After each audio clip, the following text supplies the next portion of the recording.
Right, we're live for session 2, and we have the fabulous Alice here, and she's going to be running through. Say hi, Alice. Oh, or hi all. Hi, Alice. No, hi all. All right, so Alice is going to be telling you a bit about Facebook marketing. It's something she's very skilled at, marketing in general. So she has kindly said that she's going to give a bit of information. She's going to do it for about an hour as well. So no technical questions, obviously. You got me after Alice, but you can ask her anything related to the topic, and I'm sure she'll be happy to answer them. She'll probably do it after she's run her presentation or when she blocks in a time slot for it. So Alice, over to you. Thank you, David. This is going to be fun. I'm looking forward to it. Okay, I'm pulling up because I don't know. I don't have Facebook comments here, so I want to make sure I have the my phone up so I can see if there's any comments. So if anybody has questions about anything around Facebook marketing, you can feel free to comment. And I will do my best to answer any questions that you have. And with that, the first thing I guess I'll say about Facebook marketing is it's very vast, right? David and I were just talking about that. Like, he asked me, what aspect of Facebook marketing? I'm like, that's a good question, because there's so many different things that you can talk about. So what I want to do is give you a bit of a general overview on Facebook marketing, and we'll touch on the idea that Facebook is a large ecosystem, because there's lots of different areas within Facebook where you could be marketing. So there's lots of different areas, and each of those areas kind of have their own sort of rules or things that work in marketing and things that maybe don't work as well in each of those areas. So those areas would be places like business pages, personal profiles, Facebook groups, as well as Facebook Messenger. So there's lots of different places that you can market on Facebook. So, which is good, right? It gives you options. Some people don't like Facebook groups, for example. So maybe they don't want to have a Facebook group and don't want to have the time and resources that it takes to manage that in order to have that as a marketing resource. So you don't have to, right? There's all sorts of options on Facebook, and you don't need to do that. So I'll cover a little bit about some FAQs, some frequently asked questions that I've had over the last 10 years that I've been working with Facebook marketing and clients that I've worked with. And I'll go over a few mistakes that I see people making on Facebook, and a little bit of technical things, which I know is not the fun bits, right? Sort of the legalities and terms of service type things, which have a very large impact on your marketing and on your visibility and reach, because really that's what marketing is. Earlier today, during the first session with A Day with Zenler, at the last hour, Kevin was on and he was talking about building an audience. And so he gave a lot of really great information in there about connecting with your ideal clients and knowing what to post to attract those people to you. And a lot of questions around Facebook are things like, what do I post? And so sometimes what you post has to do with the platform that you're on. So we're going to talk a little bit about that too. So to get started, I will start with the FAQs. And the most frequently asked questions I get about Facebook marketing are more on the technical side, like, how do I download a live video that I've done? Or how do I add captions? How do I edit? So lots of technical things, which I'm not going to do on today's program. However, if a lot of those little techie bits on Facebook, like where do you find this setting or how do you do this inside Facebook, if that is something that you're interested in, you can certainly let me know, let us know. And that is something that we can add to maybe a boot camp, or maybe we could add it to another session on A Day with Zenler, where we really dive into some of those techie bits. So those are the most frequently asked questions about Facebook is, how do I do this thing, right? The next most frequently asked question that I get is, what do I post on Facebook? And so one of the things that Kevin covered earlier was the idea about your ideal clients, which is very true. So knowing who your ideal clients are is going to help give you an idea of what to post on Facebook. However, you have to ask yourself some really important questions when it comes to what you're posting on Facebook. The first thing is, who are you posting it for? Because while all of your content, all of your marketing, it starts with you, but it's not about you. So it's about your ideal client. It's also about the platform that you're posting on, and maybe asking the question, what does Facebook want me to post? Because that's going to make a big difference if you're posting things that Facebook wants you to post, or using Facebook in a way that Facebook wants you to use Facebook. That's really going to help with the visibility, because you can post things and be marketing on Facebook, but if nobody sees what you're posting, then are you really marketing? If a tree falls and nobody's there. So if you're posting and nobody sees it, are you really posting? Are you marketing? So you want more people to see this content.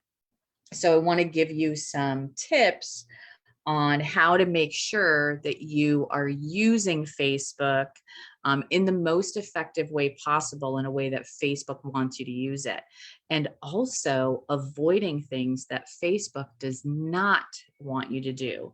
That is really important to understand what Facebook doesn't like, almost more important than what Facebook does like, right? Because if they don't like it, they squash the reach on it, and they're very, very good at that. They're very good at squashing your visibility. So the first thing that I want to point you to, and I think I'm going to share my screen. Maybe, yeah, okay, I can do that.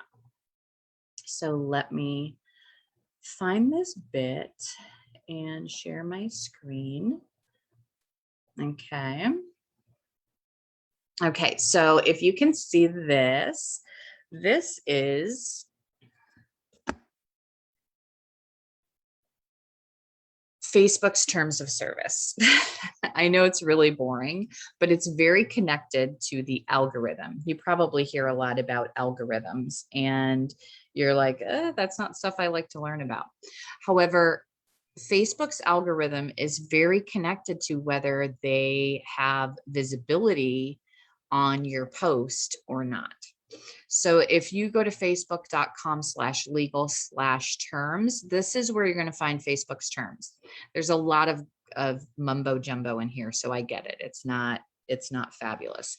But if you come down here to other terms and policies that may apply to you, you're going to have a very long list of terms, because there's not just one term of service on Facebook. There's community standards, there's commercial terms, there's advertising policies, self-serve ad terms, pages, groups, and event policies. Okay, that's an important one that you all probably need to look at. Facebook platform policy, and then some other commerce policy, brand resources, right? So this is an area you're going to want to look at, because there are some things in here that will apply to you, and how you can use Facebook to better market your business. As a business owner, you have to know legalities. Even on your website with Zenler, one of the things that we do is the website is auto-generated with a privacy policy, terms of service, and a cookie policy, because those things are legal requirements to provide for people that come to your website. Does everybody click on those things and read them? Probably not many. They may trend at certain times because of changes in the law. So people maybe click on them more to check and see if you're using it or not. However, you still have to have it. And as a business owner, you really do need to know and understand the terms of the platforms that you are using. That's going to be very important. Okay, so now that I've showed you that, I can stop sharing. So go there and check that out. Seriously, you need to know those things. And one of the reasons is the things that you say and post on Facebook are either going to help you reach more people. Facebook's algorithm's going to look at it and go, ooh, let's share this with more people. Or Facebook algorithm's going to look at that and say, no, we don't like this. We're not going to show it to too many people. So what might make Facebook do that? Back in 2018, Facebook updated some of their standards and their terms of service, and they added a clause about engagement baiting. This was a big deal in 2018. If you were marketing on Facebook, if you were around, you probably heard a lot of people talking about it.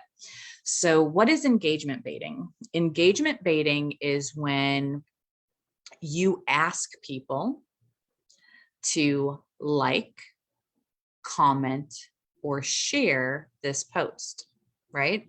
In any way, shape, or form, if you ask for the like, if you ask for the comment, if you ask for the share, then you will have your reach, your visibility of that particular content squashed completely by Facebook.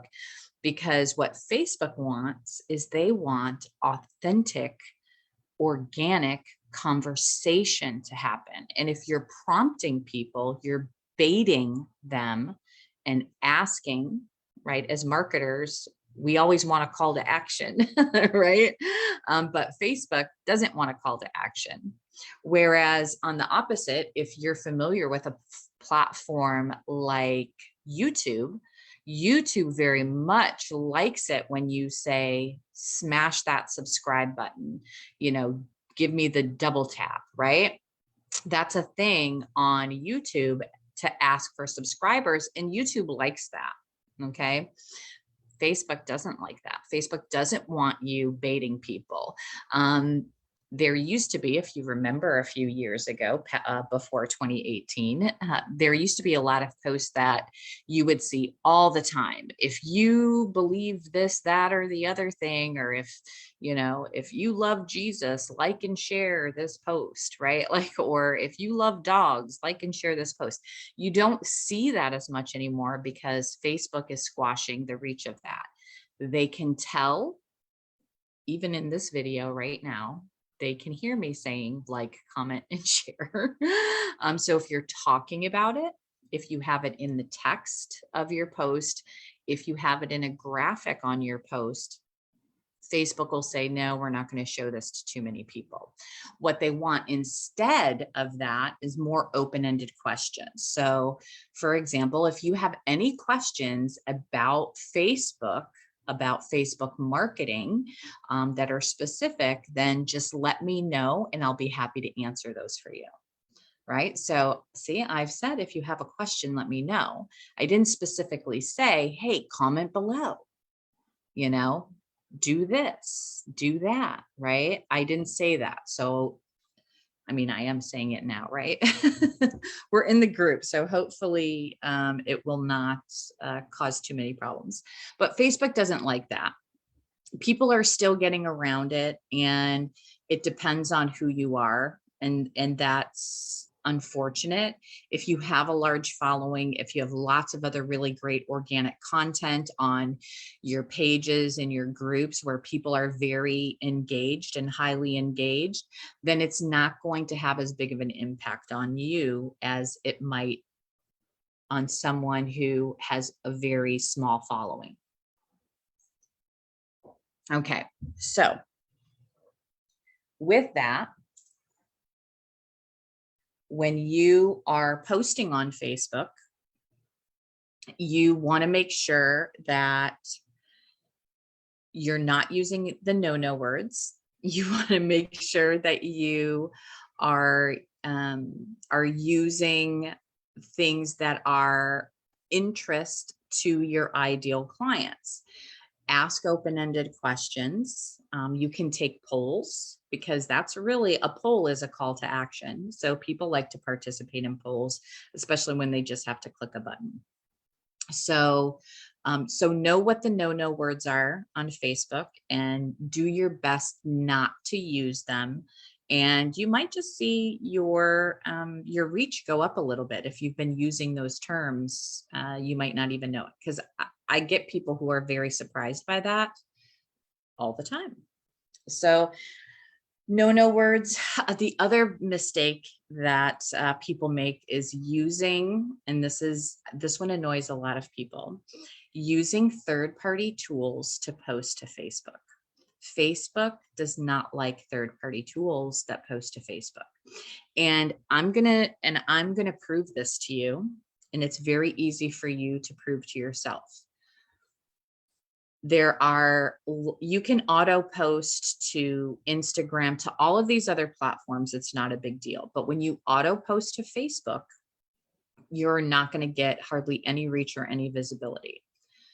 If you go to any of the top pages of auto posting and post planner type tools, any of the top ones that you happen to know of, go to their Facebook page, scroll through their Facebook feed on their page, and you will not see one post that is tagged with their own service.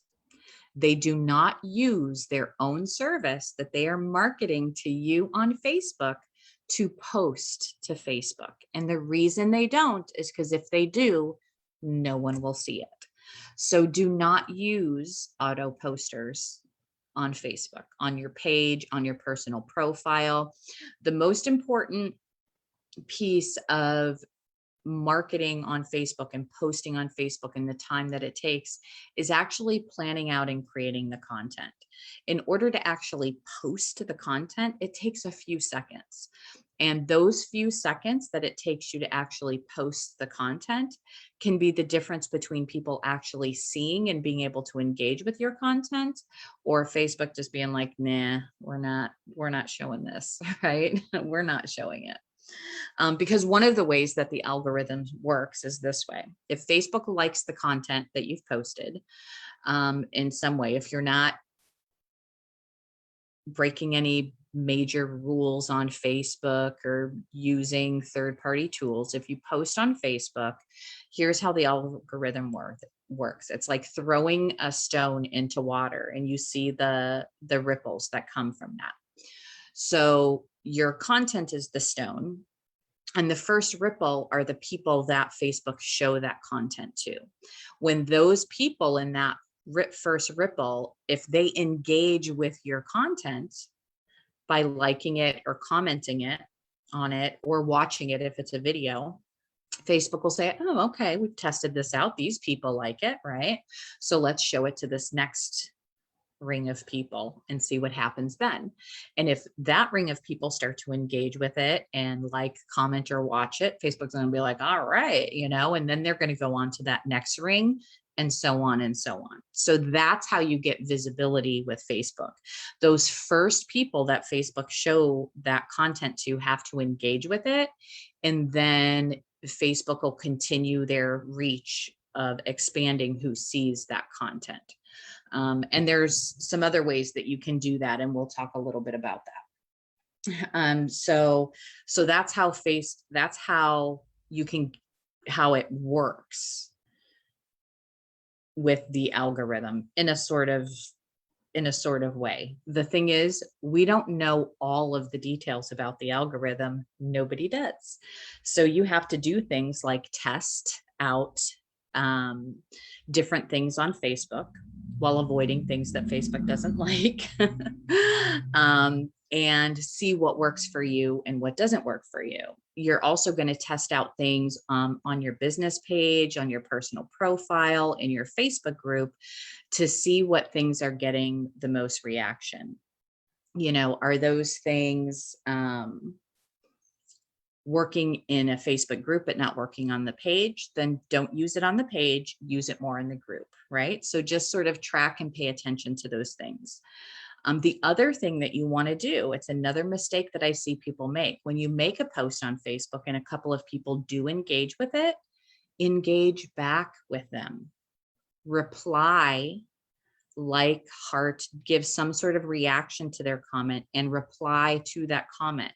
Because that's the one thing Facebook says all the time, is it's all about community, right? That's why Facebook puts so much into Facebook groups, is because they're all about community and creating conversation, right? That's their marketing.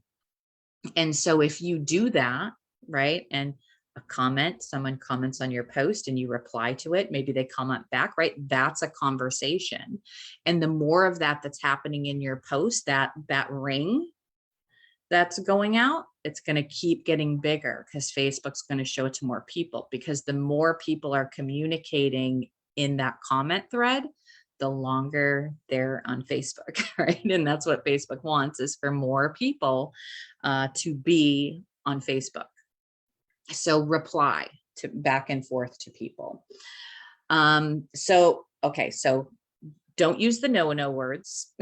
Don't use auto posting on Facebook. It just doesn't work. It's going to kill your reach. Even the third-party tools don't use their own service to post to Facebook. That's a fact. Go check. Reply to comments when people comment on your content. And then the next thing I want to talk to you about is sort of the activity that you're doing on Facebook in general that can help with your marketing and visibility of your business. And so one of those things is like Facebook groups, like our fabulous Zenler Facebook group. You're in here and sometimes you're asking questions, and we have this amazing community here where when you ask a question, a lot of other people will come in from the community to help answer those questions. And so those people can be considered really helpful. So if you're in other Facebook groups where you might be doing something like that, then people will start to recognize you, and they may click on your profile to see if they can find out more information about you. And one of the biggest mistakes that I see people who have programs, have courses, is that they have their profiles locked down really tight, which I completely understand. I used to keep my Facebook profile locked down very, very tight for a long time too. But there are certain things you have very detailed control over your personal profile on Facebook. And I'm not sure if it's because how Facebook's default settings are set up, but there are a lot of businesses whose link to their website and link to their business page are not visible on their personal profile. So I want to show you exactly where that's at, so you can check yours to see if your website link or your Facebook page link are visible on your profile. Because that's the first thing that I do. When I see someone is providing really great information, they're being really helpful.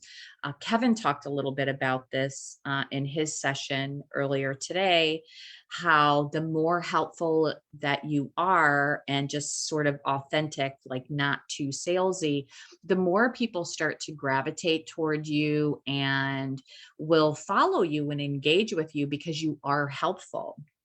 So when you're being helpful and you're being your fabulous self and people will click on your profile, you want to make sure that there are links available for them to connect with you elsewhere, right? That they can get to your site. So I'm going to let's see. I'm going to check and make sure. No, not that one, this one. Okay. And then I'm going to share my screen with you so you can see exactly how to check and see if your links are actually visible, because you might be surprised that your links on your profile aren't visible. And I'm going to show you. Okay. So now you can see my screen, and right here on the left-hand side of your profile, these are the links to my different business pages, okay? So one of the things that you want to do is you come here to the About section, go to Work and Education, and then right here on the right-hand side is a little icon that lets you know if that is set to public viewing or is this set to friends. So if it's set to friends, that means people you're not friends with, people that you might be networking with in Facebook groups that come to your profile will not see this link on your profile to be able to click on it. Okay, so you want to go through and make sure any important links that link back to your website or your business, whether it's a business page or any other social media links, are available right here on your profile and set to public. Because if they're not, then that's really a wasted opportunity if you don't have that available. And as long as we're here, there's a couple of other things that you might want to look at for marketing your business. One of those things, let's go back to posts on my profile. One of those things are your featured images. You can see down here in my photos, I have a couple of graphics that I've put together to promote specific events and things that I was participating in. So when you go on featured, when you're on someone else's, you see all the squares of the featured images. You can edit those featured images to have one of them be a graphic that is advertising some aspect of your business, because it's right there at the very top of your profile. When people click over to it, it's right there, so they'll see it right away. You also want to make sure it's set to public. And it could be, for example, if you have a Facebook group that you want to promote, you can have a graphic that's designed to direct people to your Facebook group. If you have a specific event or a live class that you're going to be doing, you can advertise that on that graphic as well, because as soon as people come to your profile, they're going to see that. So that's really some prime real estate for marketing, even through your personal profile, without being salesy, without having only posting, here's my course, buy my stuff, right? It's just there and it's accessible. People see it. So when they click on your profile, they'll be able to find you and find the places where you actually show up and the places where you can engage with them and provide them with more information. Because that's really, when someone clicks over to your profile here, when someone clicks over to your profile, that's really what they're doing. They're trying to find out more about you and more how they would be able to connect with you and find out more about you and learn more about you. Like, that's the very first step of audience building that Kevin was talking about earlier. So make sure you take advantage of that. A couple of other tips on your personal profile. If you're comfortable, and it depends on your niche, but people buy from people, right? So you want to make sure that your profile picture is actually a picture of you, so that people can see that you're a person. And you also want to make sure that that profile picture is as up to date as possible, because you want people, especially if you're active on Facebook, if you're in groups and you're providing assistance and feedback to people and giving them real value, and they're clicking through to you, you want them to have that instant recognizability in you and who you are. So your profile picture, that way, when you go live, like we are right now, that when my face on video pops up on their screen, they automatically recognize it. If my hair is totally different, if I'm 10 years older now than I was the last time I updated my profile picture, then people aren't going to instantly recognize me, right? You know, those people where you see their profile picture and you get used to it, and then all of a sudden you see them on video and you're like, wait, who is that? Oh, that's such and such. I would never have known, right? You're surprised by it. And so that's the last thing you want. You want the recognizability. You want people to be able to connect with you and feel like they know you. Because when I see that video of somebody who looks completely different now than they do in their profile photo, it's like, it makes me think, like, why haven't they updated it? Like, what are they hiding? Why don't they want me to see their face or who they are? So it's important to be building the know, like, and trust factor in your marketing on Facebook. It is social media, right? And socially, you want people to feel as though that they do know, like, and trust you. But if you look completely different, they're going to be like, maybe I don't know this person. I don't even know what they look like, right? So make sure that you have a current Facebook photo. You can also use your cover photo. It is fun for to show cover photos of your family. You can also use your cover photo. You can add maybe your logo or your website to your cover photo that can direct people. That may not be right for every niche, but it is there on your profile and available space for you to be able to use. Just want to check. I made some lists because sometimes I will go off and my brain will think of something else. So I want to make sure I get all of my points for the pages. Oh, okay. So now here, hi David. How are you? So the other thing, so that's your personal profile. So make sure your links are available, all of those things I mentioned. Now you also want to take that to your business page as well. The more, have you ever set up a business page and then Facebook keeps sending you notifications that say things like, oh, fill in this information on your page, or this information is missing, right? It starts to get annoying. You're like, Facebook, please stop sending me these messages, right? Whenever Facebook sends you a notification that's not, hey, someone liked or commented on something, if it's about something they want you to do that thing. Do that thing. They want you to do it. And that means if you do it, Facebook's algorithm is going to say, ooh, this person's doing what we want them to do, right? You get bonus points for doing the things that Facebook literally reaches out to you and says, hey, do this. They're poking you, they're telling you, do this thing. And so if you do that thing, Facebook is going to be very happy with you. And one of those things is, I can't remember what it is. It's like 10 things that you need to do when you set up your page, right? So have a cover photo, a profile photo, add a website, a phone number, your about, your description. Like, no matter what the weirdness is, fill in each detail with something. Find a way to do that, because then Facebook's going to say, okay, this is a completed professional business page, and they're going to give you a little bit more weight to your business page, no matter if it's even if it's brand new. They're going to say, oh, it's brand new, but they filled out all this information. So, let's test them out and see what they do with it, right? That's what they're going to do.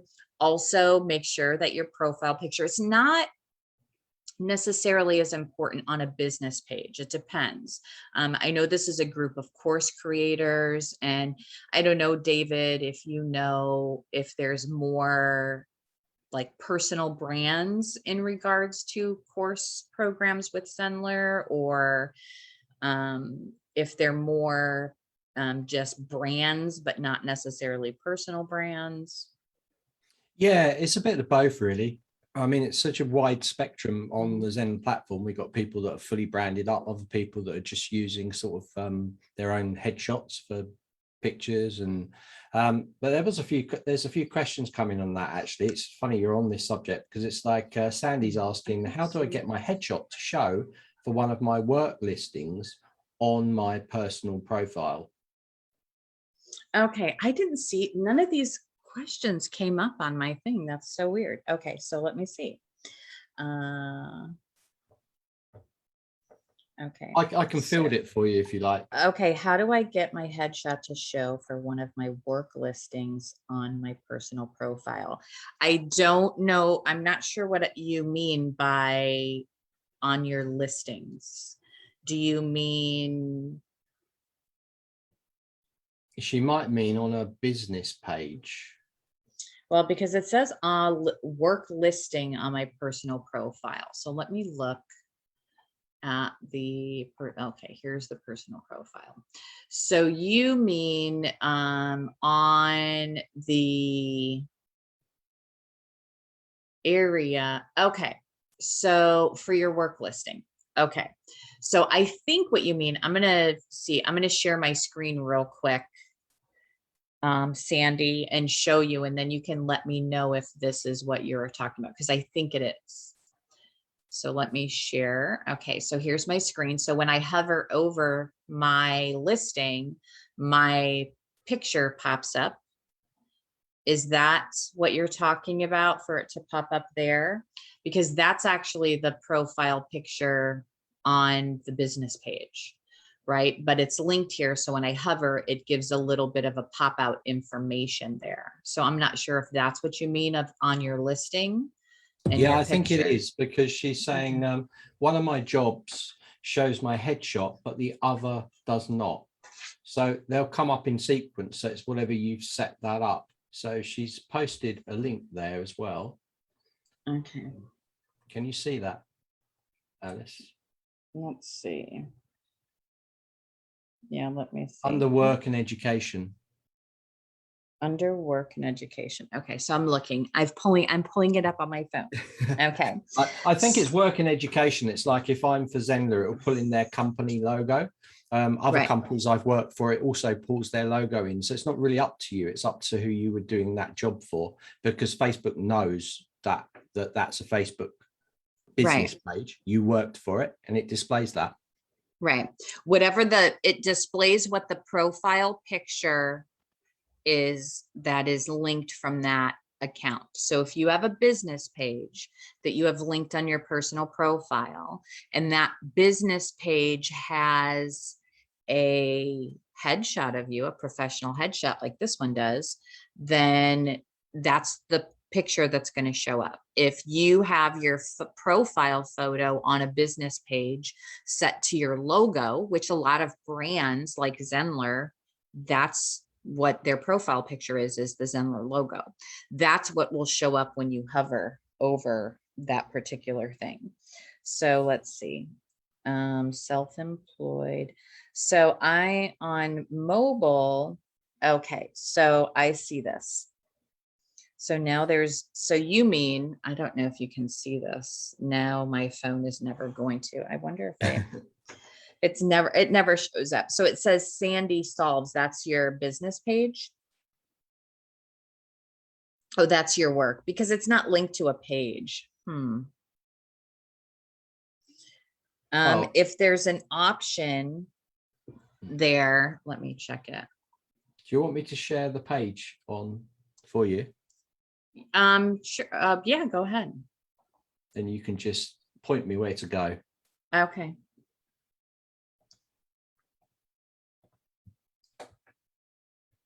Okay. So Sandy Solves right there. If you hover over that top thing, that's her design. And then that doesn't have anything. So I think what needs to happen is under your settings,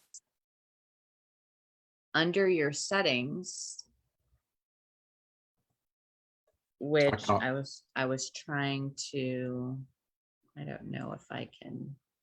I'll stop the share. Yeah, Yeah. I don't know if I can get there. What the options are there. So that's my business page. Oh, here's the profile. So if I go to edit details and I go to work, so add a workplace, it brings me here and add a workplace.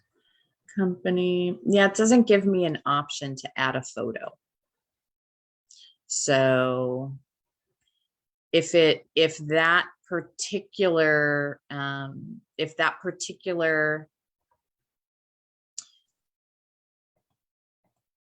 Sandy Solves, if that was actually linked to a business page, then it would pull in the thing. But because it's basically right now, it's just a bullet point. It doesn't link to anything, Sandy.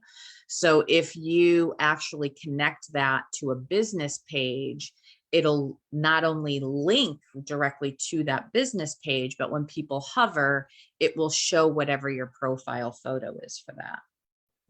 Yeah, you can tinker around with that, Sandy. Yeah. Yeah. Just have a look what you've done for self-employed entrepreneur. I would have problems with that word. And just see what you've done for that, and then just make sure you resolve the same thing to Sandy Solves, and you should pop up just like that one. Some of these things, it's really hard to find where a lot of these things, I mean, like Alice is pointing out all these golden nuggets of where this information is. I'm like, oh God, I didn't even know about that. Yes. Well, there's lots of I get lots of requests to show people certain little things sort of in Facebook. And somebody else was asking about, somebody asked about links. And someone asked about emojis. And here's the thing about Facebook, about links in Facebook. Facebook really, they want you to stay on Facebook. So they don't love you taking people away from Facebook. So if you're using Facebook, for example, to try and market your YouTube channel, then Facebook is kind of gonna put the smackdown on you for that. They don't want you driving traffic to YouTube. They don't want you driving traffic to, I mean, they own Instagram, so maybe that's why they allow you to post to both Facebook and Instagram at the same time now, so that you don't have to drive traffic from one to the other. They're getting the same content, right? So links are like, ugh, so there can be times when it works out for you, and there's more times when they're going to reduce it a lot, which is why it's important to have the links on your profile, links on your business page. Make sure they're set to public, especially the ones on your personal profile, so that people can click through and get to your site. Because when you're networking and doing things, people will. I find people and click through to their profiles based on things they do on Facebook. That is literally how I met Kevin. He was friends with somebody I was friends with. They posted something. He was commenting. I think Sarah was commenting. I'm like, oh, these people are fun. Who are they? And I go and click and I'm like, oh, and so I followed their page. I subscribed to their blogging challenge, right? Like I was like, oh, this is fun. Okay, great. They're giving good information. That's literally how I met them. So that's how I meet a lot of people on Facebook. So make sure the links are there. One of the things that you can do, emojis are good, memes do fantastic on Facebook. Facebook is a meme haven. Okay. Like that's the one way you can share content from other platforms onto Facebook is via a meme. Think about all of the almost like story posts where it's like 10 screenshots all in one post. And it's like some sort of a story and it came from Twitter, right? It's somebody's comment on Twitter and then all of the replies to it. And because it's such an engaging post and it was a viral thing and it's funny or it's whatever, people screenshot the different things and they share that onto Facebook. So it doesn't link back to Twitter. It doesn't do anything. So Facebook doesn't care, right? It's a meme, it's photos, and people are sharing the heck out of it. They're commenting, they're laughing at it. It gets a lot of leverage. So even if the meme is from Twitter, and it's screenshots of Twitter, or even screenshots of other Facebook posts are taken as meme versus sharing someone else's content. If you screenshot it and then upload it as its own post, like it's a meme form, it's a graphic, make sure their name, that as long as it's a public post, right? If they so they have credit, that's their post, right? Then even that gets a lot of visibility, especially on personal profiles, but even on business pages.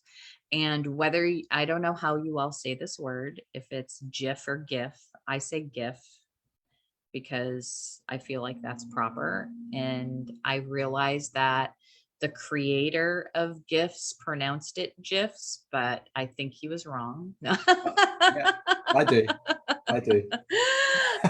So I say GIF because it's graphic, right?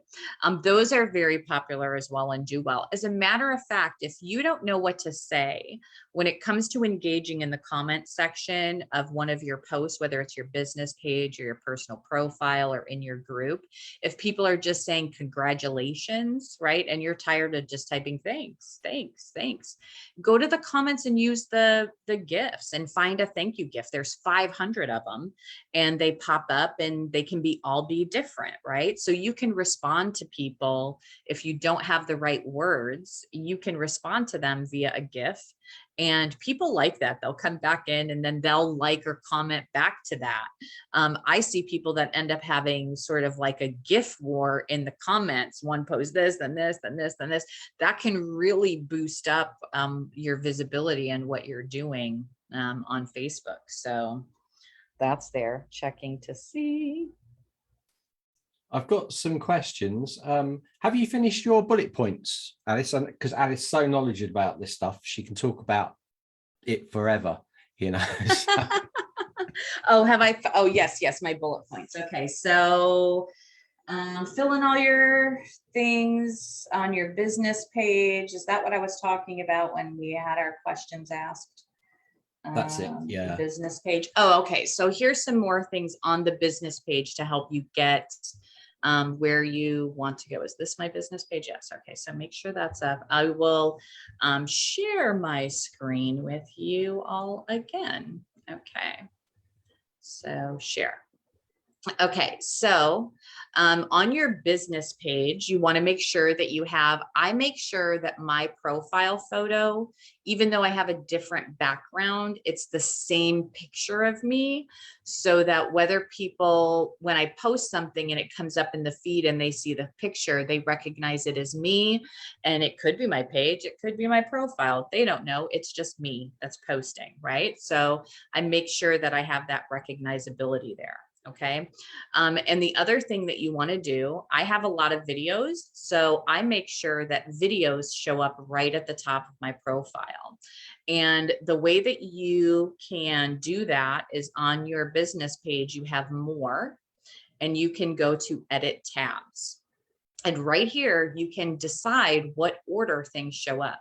So if you're someone who does not do a lot of video, take this and just drag it down to the bottom and plop it there so that it doesn't show up at the top empty, right? So you don't have to show it. If you are someone, like I know someone who's a graphic designer, their first thing under their about is photos, because they're always uploading designs and it's amazing. So order these in a way that makes sense to provide people with the most relevant information for you. What are you doing on Facebook? Right? Make sure that you do that, because that's how people are going to see you and find you. Home. And then the other thing, right? Make sure you have address, make sure you have your links, all of these things. because when you do, Facebook's like, yay, we're happy. They love it. Make sure that you have at least some current post within the last week or two, right? So that people can see that your business page is actually active, right? Feature photos. You can also, if video is something you do a lot of on Facebook, the other thing that you can do is you can create playlists, and you can create series with your videos. That allows you to add in more of a headline. It allows you to have more searchability. It creates an actual tab in your video area that will say, for example, it'll almost like the categories for your courses. So you could do different categories of the Facebook Live videos to make that more user-friendly. As Kevin showed us earlier today, there are searchability is something that's very important to website visitors. And I think it's also important to people who visit like your Facebook profile, making sure the most relevant content that you have is easily visible and accessible on your Facebook business page, as well as on your profile, will just help people connect to you more easily and more quickly. So stop sharing that there. So make sure that you order those tabs in a way that makes sense for your business, and do that. Do we have any more questions? We do have one. We have one Okay. here. Someone saying, is it better to add links in comments rather than on the first post? Does that help with the algorithm? Right, it can, and that's something you'll want to test out. It certainly can, especially if it's a link that's taking people outside of Facebook, which it usually is, right?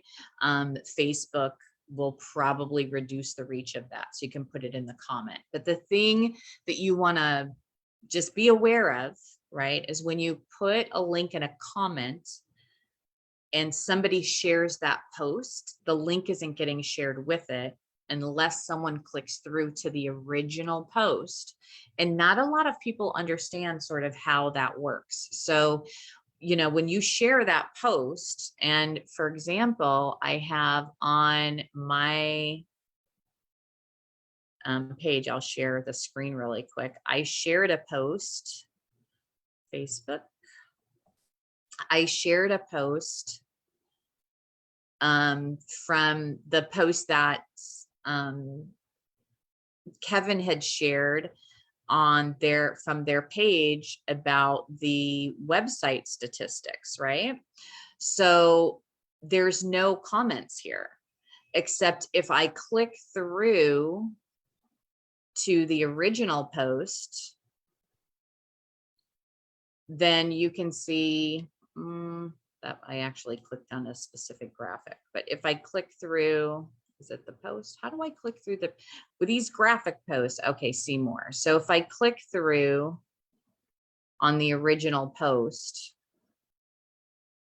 there's comments. I know there are because I made one. Yeah, it starts fresh, doesn't it? As soon as you go in, it starts right. fresh from that And point. so if there's a link in the comments here, I'm not going to know that based on this shared post. So just be aware that the link isn't going to share over. The only time people are going to know that the link is there is if they click through to the original post, which again, when you talk about sort of that customer experience or how people experience your Facebook, that's an extra step that they have to take to do something. And a lot of people don't know that they need to do that to look for a link. And a lot of people won't do that. So just be aware of that. If you don't care about the shares, if it's not something that's going to get shared and you're more worried about the people that see it the original having access to the link, then go for it. Yeah, and also Alice, it's like, although Alice is saying like put links in the original post can get you knocked down, doesn't mean that you don't do it. It's like if you've got a closed group like we have with you guys, you know, we're going to put video links in there because you guys are going to look at it. It's not, we don't care if it's downgraded outside because it's a closed group. So all you guys are going to see it anyway. And that's what we care about. We're looking after you. We're not sharing outside of the platform, but you do need to be aware of it. So what I tend to do is I'll do a standard kind of post with no links in there, and then I'll have one with the video in as well. So you get that sharing going across. Now, a lot of my particular niche, like Alice is saying all the time, it depends on your business. Definitely, but mine is video based, so people want to see videos and they know where the videos are, because like Alice said, you make sure your links are everywhere so people can jump across to the platform. But it doesn't mean, guys, don't do it at all, you know, because people will take you literally, Alice. They will be like, right, I'm not putting images. Yeah, no, you test it out to see what works for you. You know, do one day with the link in the post, do one on another day that's similar with the link in the comments, and just sort of see how it works for you. And again, it might work differently it will definitely work differently from a Facebook page to a personal profile and to a group. All three of those, even though they're inside of Facebook, it's these different areas of this sort of ecosystem, and each of those areas function a little bit differently, and they have different things that will be seen more in one area, whereas that same thing in a different area might be seen less from Facebook's algorithm. So you just have to test the things out and see what works for you. A lot of the things that I talked about when it comes to the algorithm and the do's and don'ts, a lot of those things there's always a depends, right? There's always going to be anybody that comes on to a training and says this is absolute and nothing else, like that's a red flag. There's always going to be outliers to things. There's always going to be exceptions, and there's always going to be that depends on your niche, on your people, so many things. There's a lot of flexibility in there. There's just some best practices that I went over earlier that will just be helpful to you. Really, it's about being more helpful to you. And then you test out the things to see what works best for you in those different areas. Like for David, he knows that video is what people want from him. So videos are a high feature and easily accessible to people because that's what his people want. So that's what he provides them. And that's what you have to figure out. What do your people want from you? I know someone that what people want from them is memes. They want memes, and more memes. And so that's what they post, and people love it. Love it. Memes, great. Again, it's almost like you're reading, you're not even looking at the posts and you're seeing what people are saying. Because someone's asked, Casilda has asked, does Facebook can you show us some example of some memes? Where would you go to get memes? Well, you can make your own memes, but people share memes all the time. So let's see if I can pull up. I think meme creation could be an Ask Zenler, so I'll write that down. Yes, that would be great. That's a great one, David. Just trying to see where I have some memes. You can't find them when you want them. I know, right? Like, well, and I need to find some that are appropriate to share on this group. No bagels. No bagels, exactly. David, you understand me. So, I mean, even a screenshot of something with some text on it, that's a meme. Oh, okay, here, I'll show this. I'm going to share my screen and I'll share this one with you. I live, some of you know this, some of you may not. I'm in the United States and I live in Florida. And in Florida, we have hurricane season. So as you can see here, these are all hurricane memes. Okay, so that's that somebody created. I did not create these. Somebody in a Florida meme group that I'm in created these, right? So this is really what a Florida meme is. So look, this is Golden Girls. This is Blanche. This is how Floridians prepare for a hurricane, right? So it's funny. A lot of them are really, it's, you know, sort of a comedy. It's about being funny. So that's an example of what a meme is. You know, you can take your own screenshots. What is that? There's that cat that has that funny face with its ears back, right? Like, or doing stuff. And Right. people take pictures of that cat and put it in all different situations and add text to the graphic. You can just use Canva for that. And that's a meme. You can search memes if you're in any particular groups. Like I'm in a lot of business groups. So I see memes for that, for business groups. For entrepreneurs in those groups. And I save the memes and then I post them at random times when I feel like posting them. You can find memes in specific groups for whatever you want. You can Google it and look at Google images. You can make your own memes. Memes are there for the sharing with the world, right? I leave them as they are. I don't try to take credit for someone else's memes. If their logo's on it, if their name's on it, whatever, I leave it on there and upload it. And when possible, I give people credit for having created the meme, or you can create your own. So yes, snarky humor. Yes, it can be popular and it depends on your niche, right? Sometimes humor isn't really appropriate for specific niches. So then you're not going to use that, right? Maybe the memes that you'll use have a different sort of purpose to them, of memes that sort of educate or raise awareness versus provide humor. So you have to, only you know what would be okay for your niche. So you want to keep your that in mind for sure. Brilliant, Alice. All right, we just have a couple. Are you ready for quick fire questions? Sure I am. Because you're 4 o'clock. Alice has been on for an hour. She only allocated an hour. Have you got a few more minutes? You all right? Yes. Right, lovely. Let's quick fire this. So how would you re-engage with the Facebook group that you've neglected for several months? This is from Isabel. Oh, Isabel. So that's a really good question.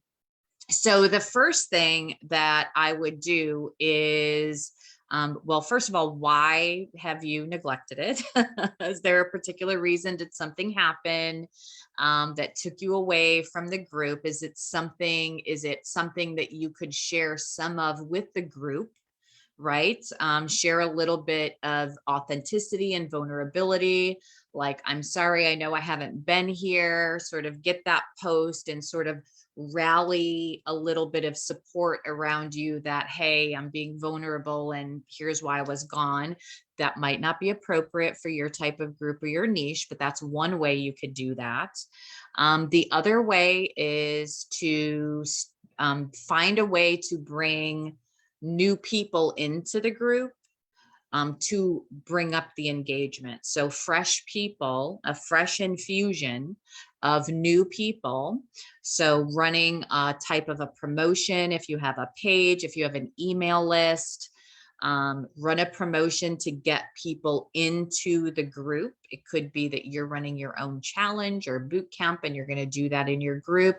And you don't want to let people in one by one, because that's where sometimes people make a mistake. You want to let in, 10 or 15 people at a time, at least, so that you have this group of new people, and you post and welcome them in, and then they comment, and now you're getting that engagement up and they're excited, and you're also going to consistently provide content. So that's another way that you can do it. You can just start providing really valuable information again, and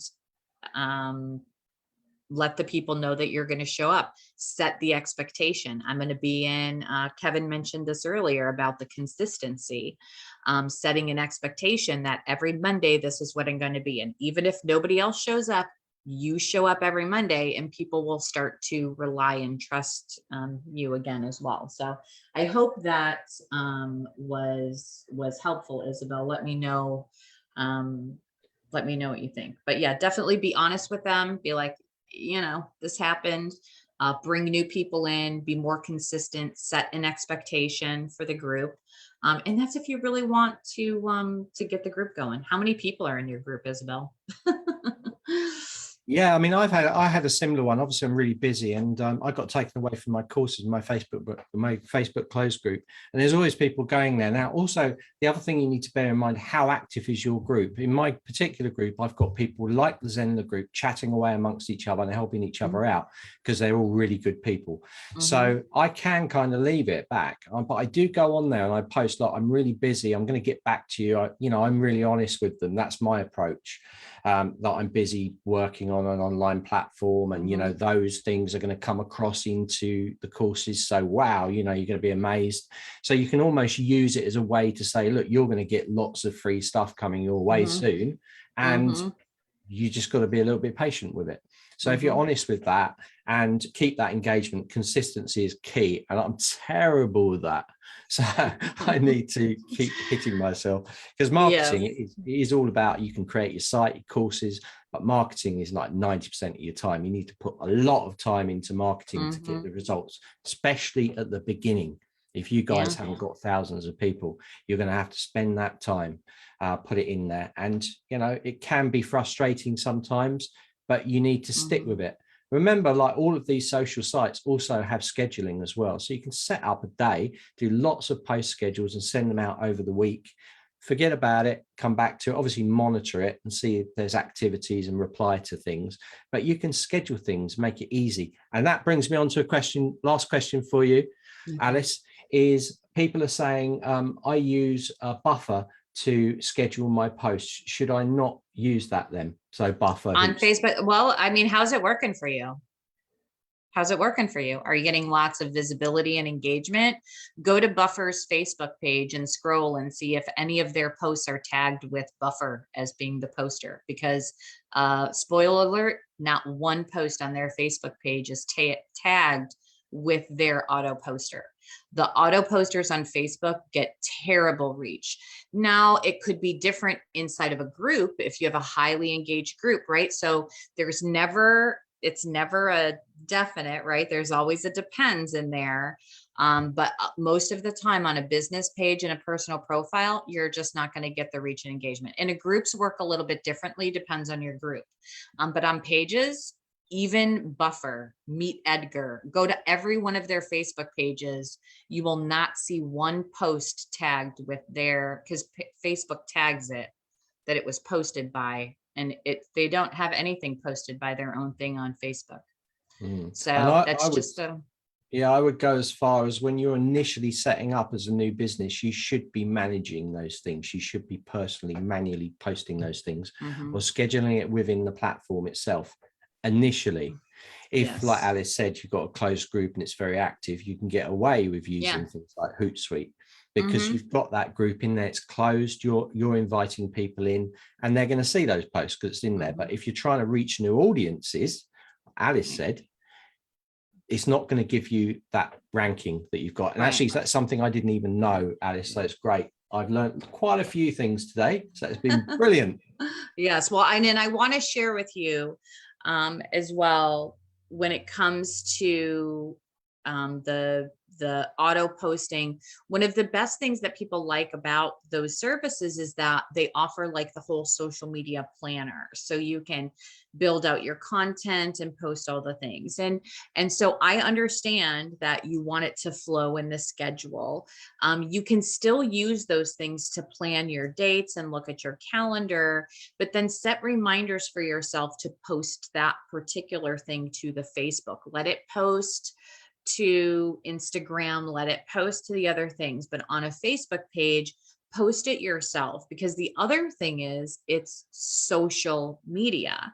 So basically what Facebook is telling you is that when you post something, they want to know that you're right there when it was posted, so that if someone comments, you can engage in a conversation. If you're asleep, if you're at work, if you're at the gym, if you're having lunch, you're not there to engage with people in the comments that are engaging with you. So you also want to make sure, and David, which I mentioned it and David mentioned it just a minute ago, that you're actually available to re-engage with people, because that's what's going to, it's the stone. The content is the stone. That first ripple is the first few people Facebook shows it to. If they engage and you re-engage back, Facebook's going to send it out more of those ripples to reach more people. So the more you're available. If you're auto posting, are you available to engage with those people? Definitely. So Yeah. just think about that.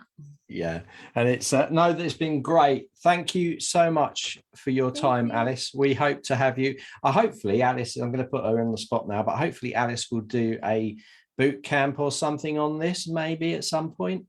Maybe, yeah, we can do that. And I'd be interested to know if people also are interested in more of some of those technical aspects of the how to. Where do I click to get this? Where do I click to get that? Because that's something I can even come on for another day with Zenler with. I can definitely do that. Any specifics? I also am proficient-ish in chatbot marketing and setting up chatbots. I know Kevin shared the statistics earlier, and it talked about how that marketers don't like chatbots, but website visitors do like chatbots. And I've actually found that to be true. It has to be a good chatbot. There's tips for that. But if chatbot marketing using Facebook Messenger and automated messages is something that you're interested in, you could let us know, because I can also do trainings on that. So anything related to the Facebook ecosystem, other than ads, I don't do ads. I'm all organic. So I'm happy to help with that. Good. So free traffic, guys, free traffic, not paid. That's where we're going. And remember, free traffic is longevity. This is the thing. If you're doing it, you're not paying weekly. As soon as you stop paying, that's it. It closes. When we're talking about free or organic traffic, we're talking about free stuff. And that's what's covered in the marketing basics course as well. It's all free. You don't pay for anything. So it's a long-term approach. That material that you put out there will keep hitting people. So you're not just doing an ad, running it and stopping it.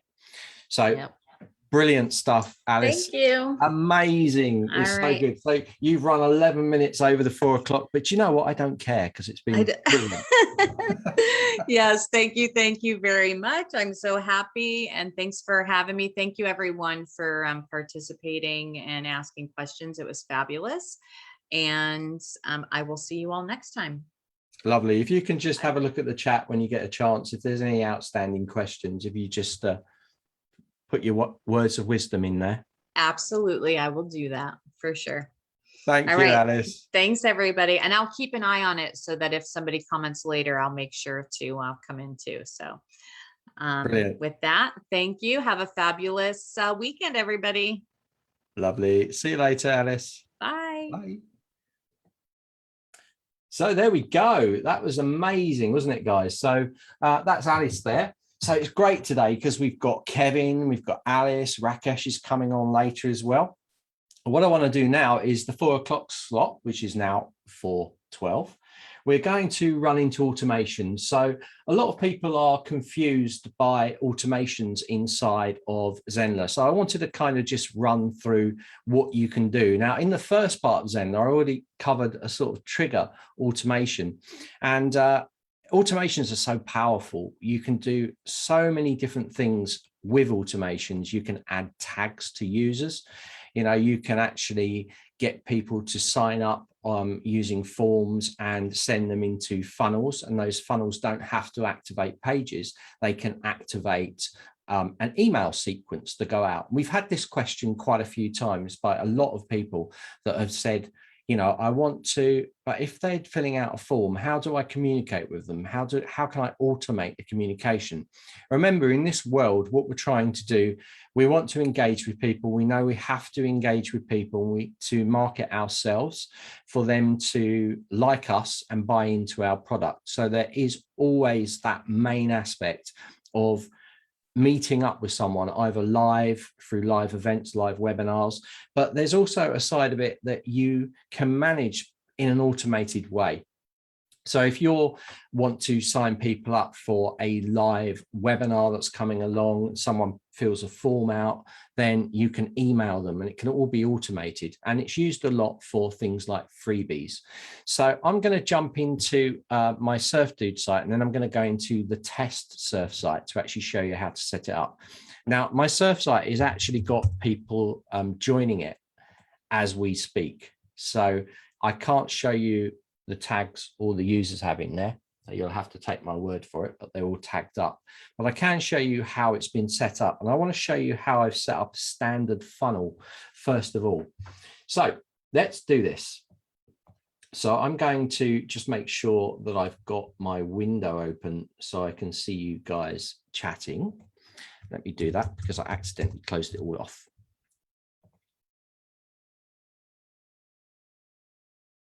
All right, 2 seconds. All right. Well, that's good. Got the chats going on there. I can see that. So open. Guys, just in case you wanted to know, I actually have 2 monitors. So when you see me looking across, it's because I'm looking at my second monitor. Now, if you guys are doing lots of lives, lots of interactive work with people, I strongly advise that you have 2 monitors. You could have a tablet on the side. I have the 2 monitors so I can split things across. It makes life really easy for showing things. So I had some questions for Alice, which she's answered anyway. So I'm sharing my screen now, and what you're going to see now is I have an actual document on my other monitor, which is over there, I think. And I can bring it on to the screen here because I have it on that other monitor. So I have a double display setup. So you guys that are doing this stuff all the time, it'd be really good for you to get a second monitor if you're working with a desktop, and even laptops, you can plug these things in. So definitely do that. And that will help you. So a little sort of technical tip there. You know how cheap monitors are now. So you just plug it straight in and you've got a second monitor. So it gives you more real estate to move around. So what we're looking at here is the surfing site. And inside this surfing site, we have a forms. And I also have free stuff. Now this site hasn't launched. I've got no courses. I'm in the process of building the course out, but I have no courses in there. So I'm purely using this site to get pre-enrollment, so leads to come into it. So I have got forms everywhere. I've got register for free, join us. And down the bottom, I've got another one down here, join the club, slightly different words, but it's all the same. And then I've got free stuff here, and all of these are getting indexed, but they've all been indexed by Google. So they're all coming up in search results as well as the videos associated with them. So if I go into free stuff here, what I've got is I've got links directly to the funnel steps. So I'm going to jump into my admin of this, and I'm going to jump to the page. Let me just stop. Have to keep stopping and starting because I don't want to show email addresses and things like that. Just got to be double careful. Right. I'm going to go into marketing funnels. All right, let's share again. And, you know, guys, you can put your questions in the chat. So what you're seeing here is I have beginner's softboard guide. Notice it's in this orange color. I am really kind of anal with this stuff, making sure stuff is matching up with colors where as possible. So I have beginner's softboard guide, give it to me. So down here, you're going to see that I've got beginner's softboard guide here. It's a funnel. This is a send PDF we did earlier. So all this does is this little button just goes straight to this funnel step. So I'm going to open this one up just to show you.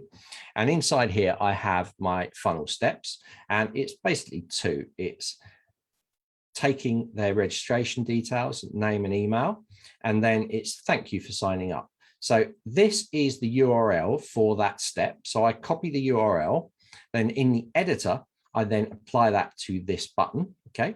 And when you click that, it's going to open this up here. So someone puts their name in here, and I'm going to quickly put an email address in here.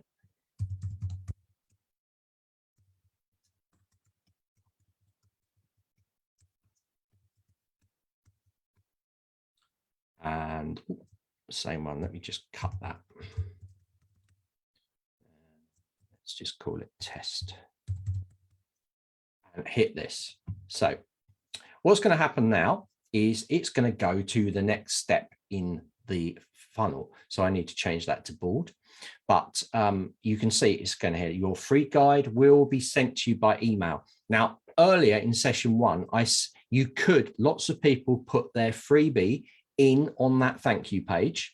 Okay. They put their freebie in here. The reason I don't do it is because I do not want people to put fake email addresses in there. If they put a fake email address in and they hit that send, they're going to get access to that free information without even registering or being created as a lead in the site. And I don't want that. So I make sure that they do it by actually having an automation fire off the link. So it says your free guide will be sent to you by email. So let's have a look at the automations in the site then. So here we have that thank you page. You just saw it. And let's go into the automations. And you're going to see here, if I open this up, that I have two actions going on. So if I click edit action, this is the email that fires off to them. So I've got my little logo in there and I go, here is your free softboard length guide. And then I have a download link straight to that PDF.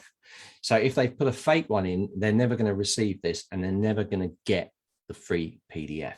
That's the whole point of it. Now, as well as this going on, you've captured them as leads, but you've also added a tag. So with this particular button or this particular funnel, every time someone comes in, it tags them with pre-launch 7. Okay, that's what I've named it. So I have a separate Google Sheet and it says where all these come from. So it says the URL and then it says pre-launch 7 for that URL. So I have pre-launch 6, pre-launch 5, pre-launch 4, etc., etc. And they all tie up with the different freebies that I'm giving away. So I can quickly see when I look in my people, all my leads that have been generated from this funnel, I can quickly see whereabouts they've come in. So what they're interested in. Some of them have got like pre-launch 1 through to 7. So they've actually gone on there and gone to every one to download it. There's other people who've just gone in on pre-launch 7. So I know that they're beginners. So straight away, I can target those people later on when I launch the site. I can say, right, I can have a really good idea that the people that are downloading the beginner's softboard guide are actually just beginner level. So it allows me to segment them straight away in my list. And it's really easy to do, guys. That's kind of it. So you can set that up. Now you can also set it up for forms as well. So you don't have to be going to a funnel, but you could just be going to something like a contact form here. And that again can fire off, add them to what's called a trigger funnel, which will actually just fire out a PDF like this. So if inside there, I could just have a form, I might not have any steps in there at all, but I've just set up the form for automations. So if we go into this send PDF, for instance, and we go into the funnel steps, there's no funnel steps in here. So, but if I go under automations, you can see that there is. So I'm purely using marketing funnels as a way to automatically send emails. And I call these trigger emails. So they're triggered by the action of a button. So you put them in and then they'll trigger. So it goes free PDF here and fires off to them. So really powerful. You've got automations in pretty much all the major areas of the Zenler platform. So you've got triggers that fire, or automations that fire in live events that you set up. You've got automations that fire on courses that you set up, and of course, marketing funnels. And anything else, any other button that you put in the site, you can set up what I'm calling a trigger funnel, like something like this with no steps in there, to fire off an automated process. Now, one of the instructors was asking me, like, how would I do like a 5-day firing off of emails? So, and I said, well, just use the marketing funnels, get rid of all the steps and just purely use the automation in the funnels to do that. So that's what I want to do. I want to jump in and quickly show you how you could sort of set up a 5-day email sequence going out. In his particular case, he was sending them information to about how to write 5-day emails, I think it was. So it was kind of in there and sent out. So I'm going to show you how to do that now. I'm just going to stop my screen whilst I go into my, what I call my dummy site or my test site. Then I can flick it back up again. And I'm also monitoring any of the chat. So please, can you send a checklist on what's important to include to maximize Facebook? I'm guessing Alice will be in touch with you, Renee. And it's good to see you again. Good to see you, Michael, as well. And Cleopatra James. So yeah, all good to see you. We've got some new faces in here as well. It's always a nice thing. So let's jump into this. So I've got this little page here. So I'm going to, this is just a sort of dummy site. So what I'm going to do is I'm going to put a form into the page. So I'm going to go to pages. Let me just check I'm on the right site. And I'm going to go down. And I think what I'll do is I'll create a brand new page, or should I just put it on the home page? Yeah, I'll put it on the home page. That's my home page. So I'm going to click edit there. And we're going to go into this and set this up. So there's two things we want to do. We want to set up basically a form to capture a name and an email address. It could just be an email address, by the way, but we're going to use name, email address. Then we're going to have a form, and that submit button for the form is actually going to carry out these options to fire. And the way that this is working, guys, is the way that it would work in any other part of the system. Zenler's designed so that you understand one thing and you can apply it. We don't change the way it's working. It works in lives, it works in email marketing funnels, and it works in courses in the same way. There might be less options in the automated actions, but it works in exactly the same way. So let's put a quick form in here. I always like to do things from scratch. So I'm going to come in here and I'm just going to delete this out because it's rubbish. And I'm going to just go in and grab an element. I might need to add a row. I need to add a row first. So I'm going to put in a single row here. And I'm going to grab an element here. I'm going to go into form. So you can see how quick this works. I'm just going to grab a form here. Here's my form, perfectly acceptable.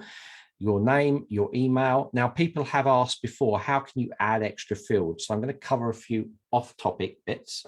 If I wanted to put a different field in here, for a lead capture form, and that's what it is, a lead capture form. It's not a registration page. It's not registering someone into the site. It's capturing them as a lead. Their role is the lead. So if I click settings here, you're going to see on the right-hand side for this form field, or this field, you have options in here. This is the text that's in here. Enter your name here. You can make it required, so they're forced to. And you can say input type. And as you can see, it's already selected to first name. You can also animate it as well, but we're not going to cover that. So if I want to take your surname, or I want to put this as enter your, let's put first name like that. Okay. Or first name if you can't spell. Okay. So we put that. If I want to get one for the surname, what I can do is just clone it. Now I'm going to go to this one. and I'm going to change a few little things. So if I go in here where I've got input type, I'm going to select last name. So you'll notice these are all the fields that can be captured. And you've also got one at the bottom called custom. Yes, you can set a custom field up. So I'm going to choose last name for this one and leave it at that. And then I'm just going to change that a little bit text. So it says last name.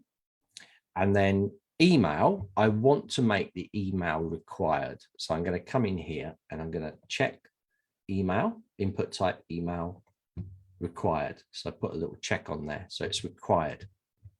It's always nice also to put a little bit of text saying that it's required. So you can go enter email and required field, or you can put some text at the bottom. It's up to you. Put an asterisk and some text at the bottom. So I've set this up as a form now. I'm capturing someone's first name, last name, and of course the all important email address. So the next thing we need to do is to check the settings on the submit button.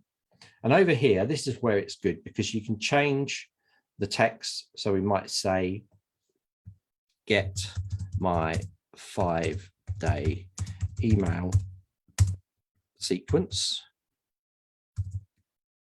Something like that. So you got something in there.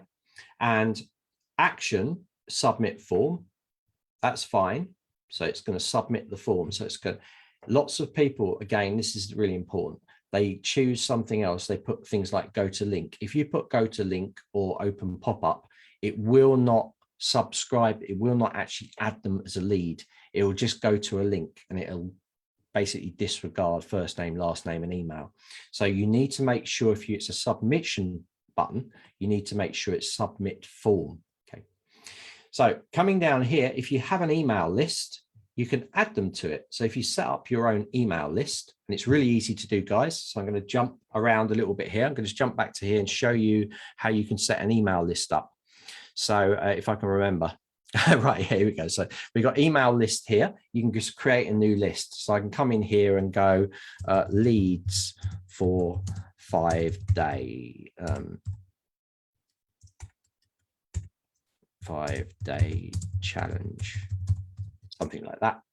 Click create, and you've created a new list here. Okay.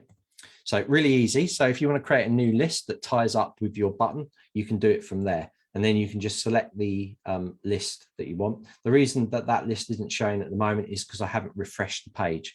But if I save this page like this, and then it should refresh itself automatically, that list should now appear. So they go in there, I go to list. Oh, I need to refresh it. So I just need to hit reload the page, and then it will appear there. So if you guys do this and it doesn't appear there, it just means you need to refresh the page. All right. So sometimes you normally set your email lists up before, and then when you go into the page and create the form, you'd already have it there. So once we've done this, we can either add them to a list. We can also add a redirect to another page if we want to, after they've hit the button, and also we can send them to a funnel. So let's go in here again, and you're going to see now that that list appears. Okay, so you can add them to a list. So next one is add them to a funnel. So I've got some funnels set up. I'm going to be recreating a brand new one that hasn't got any funnel steps, that just automates emails to go through it. We can also tag them. So if you want to tag them here, really easy to do. You can set a tag up. So I could put TAG, and then I could just click that, and that way it is tagged. Okay, so if you want to tag in here, you can do that. You can add multiple tags. So I could put something like red in there and hit enter, and you're going to see that appears, and you can get rid of them again. So when they come in on your system, it will show as a tag. So I'm going to just call this 5-day, put a tag in there. And we also have what's called a post submit action. So post submit action is they click the button, and it's what happens after. So where do they go? By default, Zenler will put a little green badge along the bottom saying your submission has been submitted successfully in green. Okay, and that's what it will do by default. But a lot of people like to set up new thank you pages. So if you're setting a new thank you page up, you go to link, and then you would put the URL, the link in there, and they would then go to that after the action, after the button has been pressed. So now the only thing I've got left to do is add to funnel. So I need to create the funnel. So before I do this, I'm just going to save this off. By the way, guys, I would set my email list and my funnel up before I start doing the form. I'm doing it a bit reverse, but it makes sense in creating the form first for a tutorial. So I'm going to come into the marketing funnels now. I'm going to set a brand new funnel up. This is going to be a 5-day sequence. It doesn't matter which one of these I press because I'm not going to be using any of the steps. So I'm going to click next. I'm going to click next again. It's going to say funnel name, of course. So I probably want to put 5-day sequence so I can understand what it is. And it doesn't matter which one of these we pick. So I'll just eeny, meeny, miny, mo, it doesn't matter. And I'll just click finish. Remember, I'm not using the steps for this. So I'm actually going to delete them out. So the system will automatically set the steps up for you, but I'm going to go in and delete them. Lots of people get worried when you do this. They think, oh, I've deleted it. Really doesn't matter because I'm not using it. So I can come into automations now, and now I can set my 5-day sequence up. So I'm going to go straight into the edit here, and we're going to start to change things. So inside here, I don't want to start with any of these. We set these up for you because lots of people like mails to go out 1 day and 2 days. You'll notice also that the mails are paused, so you need to make them live, and we're going to do that in a second. So the first one I want is this one. I'm going to rename it. I'm going to call this day 1, or the email they get straight away. And we're going to say delay after. So 0 days from subscription, this email will go out. So you're going to put your name there, your from name, and then I'm going to put something in here. So I'm going to delete all of this out, and it's going to put their actual name in. And I'm going to come down here, delete out all that, and I'm going to go day 1 mail, and then content here. I'm not going to write a massive email. I don't really need to. So you put all your content in there for the information they're going to receive on their first day. And then I'll go, cheers, David. Okay, and that's ready. So I can also change the title here as well. So I can put day 1 email. Okay, and this will go out straight away. So as soon as they've signed up, this email will fire out to them. And I'm going to click Save Changes. And it's going to say this action is currently paused. Do you want to make it live? I'm going to click yes. This will turn to green. If you already have people in the funnel, because you can change these later, and you want to apply this email to those people already in the funnel, you would click yes. If you don't want to apply it for people already in the funnel, you would click no. Okay. So we have that. It's live. This is working at the moment. If I did that form, I need to connect it up to this funnel, but it would run. So what I do now, and this is real time saver, I just go and click the clone button, and I just call this day 2, and I go clone. There we go.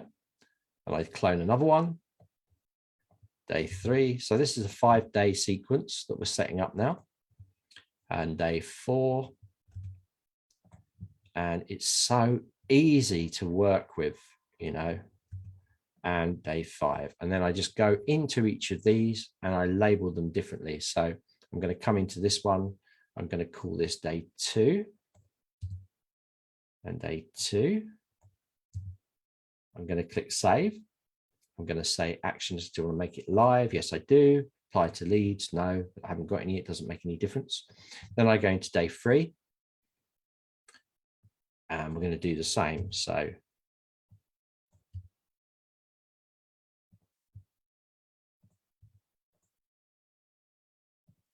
day 4.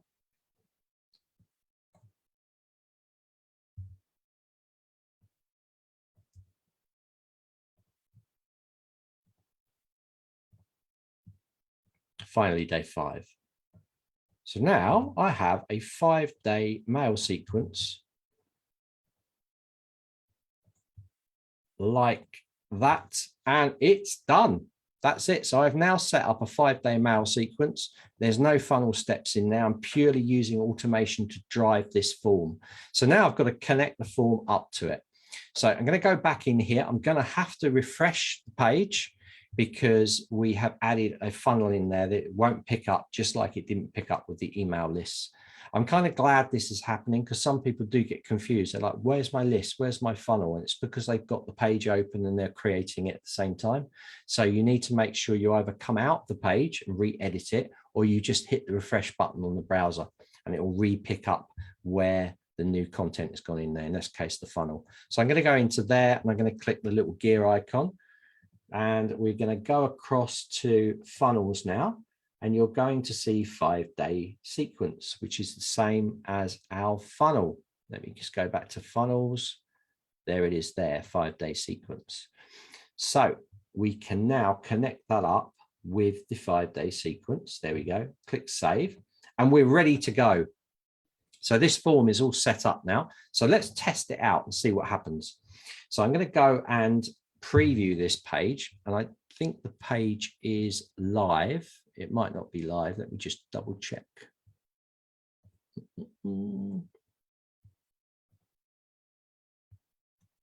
Yeah, it is. It's on the home page. So that's all live. That's good. Right. Let's take this URL. Let's jump into. Just going to check that I haven't got my name in there. Good. All right. Let's jump into incognito.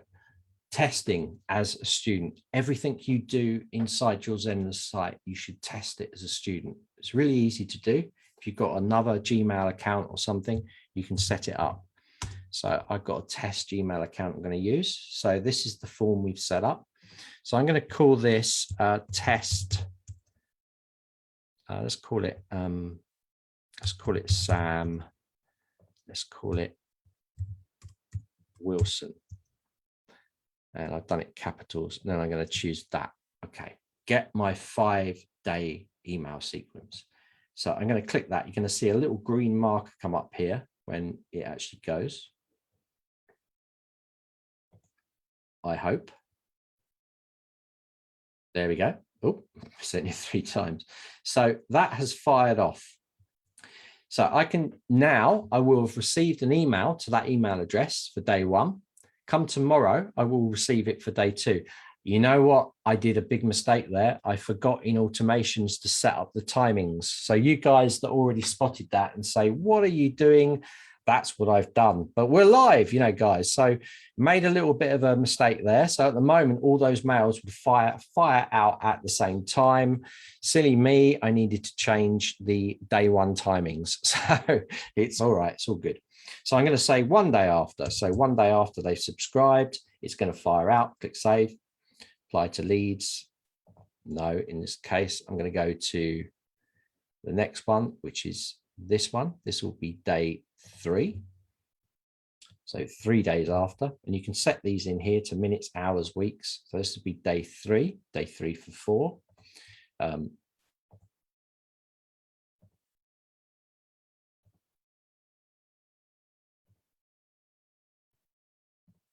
What's going on?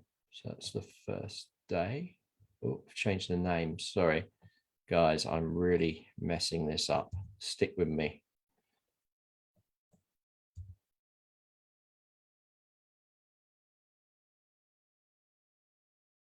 Done. All right, I've moved it around.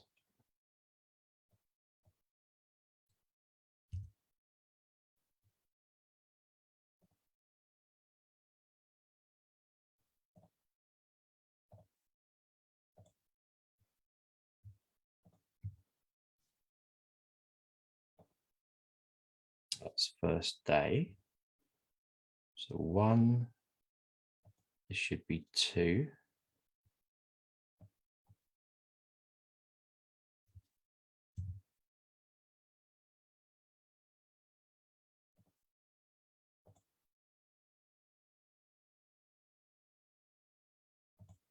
This should be 3, and this should be 4. All right, we're just going to have a look at this. Okay, so I got day 1, goes out straight away. Day 2 goes out 1 day later. from subscription. Day 3 goes out 2 days later. This goes out 3 days, and this goes out 4 days. So now this is set correctly. I don't have to add anything to the form. That's just what's going to happen. So now when someone actually puts their first name, last name, email, then it's going to go out straight away for day 1. The next day, email 2 is going to go out. Day after that, 3, and so on until the end. So let's have a look at now, because I've already signed up. You just saw me sign up. So let's have a look in the settings inside site people and see if I've been added. So I'm going to go to all, and straight away you can see that I've been added. Sam Wilson, that we just filled out, and you can see I've been tagged with 5-day, and my lead is role there. So my role is lead there. So you can see how it works and how effective this is. So the same thing happens with courses. When you go into any of the courses, you've got automations in here. So you can set up automated sequences. I haven't got these turned on, but when someone enrolls in a course, you can set up mails to go out based on when they enroll, and lots of other things. So you can do it in here. You can do it. You can send an email out, or an email sequence out on when they complete. So when they complete the course, or when they complete a lesson. And within all of these main rules, we also have actions. So you can see in actions, we can send a mail, we can add a tag. So you can add a new tag, and you can remove a tag as well. You can also send a webhook. A webhook is basically some information, so it gets transferred across with the URL. I'm not going to cover that, it's more advanced. And you can also now send a notification email. Now, this can be handy if you want to know when people have signed up. You can do a notification email, and only you receive that. So that can be good as well. And you can see these rules can be set up. So if I want to set a new rule up and I want to base it on lessons completed, I would just hit this one. See, there's nothing in there. And then I might want to send those people an email, and I can do that. So you can see it's really easy. And also, if we go into things like lives, that we've got like live classes, live interact webinars, when we set these up as well, you can see that we have automations inside of the live webinars as well. So live, of course, is for premium members. So if you haven't got access to that, it's because of that. But you'll have the automations inside of, for you free users, you'll have the automations on your courses, and you'll have the automations on your marketing funnels as well. So guys, that is a little bit about automations. Right, so Sandy said, I've seen this happen to other people. Making mistakes help us learn, so no worries. I shouldn't really be making a mistake. I've been doing this for a long time now. So but it does happen when you're jumping around. My sequence for creating any of these kind of things is deciding, do I need it as part of an email list? If I do, I set that up. I decide what I'm going to be doing with any information that's captured, and I make all this decision before I touch the system at all. This avoids those silly mistakes. And I decide what's going to happen with the form when people send it out. Is it going to go into a trigger series funnel? And is it going to be like 5 days or however long? And then I write all this down, normally in a document, and then I work my way through it. That's how I do it. When you do things live like this and you're jumping around, you can make mistakes. So try to follow a plan. If you guys watched the live build I did with Sabrina earlier this morning, you'll see the same principle is used for creating a site. The same principle can be used for creating a course. So with a site in particular, the first thing I look at is, have I got a logo? Do I need to get it designed by a designer to do a logo, if you're not going to do it yourself? Next thing I look at is my color palette. What color palettes am I going to use that's going to work with my logo? What fonts am I going to use? From that point on, I can start writing the copy for each page, do a brief outline of a sitemap being the menu system inside of your site. And then once I've got all that information in a folder, I can then open my Zenler platform up, and I can get started straight away, you know, and have fun with it. So if you're working from a plan, which is quite quick to implement, it means the whole process going forwards, whether you're creating courses, sites, funnels, live events, it's going to be easy. You can see now what we started to do with A Day with Zenler is we started to plan out a schedule of what's going on. Now, I don't mind if that runs over or under a little bit on certain lessons, but I've got something I'm following. It also, if you're working with a team of people, which we are, like Rakesh, and we're working with Alice and Kevin, and of course I had Sabrina on there, everything needs to tie up. So you need to make sure that these links and things, so if you write things out, nice schedule, you can follow it. And that goes with everything you're doing. In fact, it goes through life, really, doesn't it? So there we go, kind of life thing there. So let's have a look and see if there's any more before, because I know Rakesh is joining us at 5 o'clock. And then we'll be finishing off for the last half an hour. Get your questions in, because we've got half an hour at the end. 5:30, I'm going to be answering any questions that you have. So do you have a checklist available anywhere you plan to use? That was for Alice. We've got Carrie's asking, can you show the filter, please, in automations, as in not included or included? Sometimes it makes my head spin. Yeah, Carrie, join the club. This is a classic case when we're using advanced filtering, and I'm going to show you that at 4:30. Okay, Carrie, so watch the end of the video. Just go to the QA section at the end of the video, and I'm going to show that because it's a good question. It can get a little bit confusing. So this is a classic case of looking at the content you've got and being able to filter based on that content. So if I've tagged someone as tag 1 and tag 2, and I've got a lead coming in and they've only got tag 1, if they go into a funnel, right, this is where it gets head spinny. If they go into a funnel, you can tell it only to send an email out to people that have tag 2, which in this case would be 1 user, because 2 users. 1 user's got tag 1 and the other user's got tag 1 and 2. So you can use advanced filtering in automations to actually just separate out the tag 1 users and only include the tag 2. Okay, Annie, Carrie, so you know it can get a little bit crazy, so I'll try and show that in a really clear way. I'll need to set a few things up, so Rakesh is doing his roadmap. I'll be setting this up in this site to actually show you that. So no more questions. I think we've got, David, you said you followed a plan before you started setting up your funnel. Yeah, no, it doesn't seem, not this funnel, because I'm live. Normally with funnels, I set up a sequence when I'm working. I work, when I'm doing courses or I'm showing you stuff online, I work in really a different way than I would work professionally.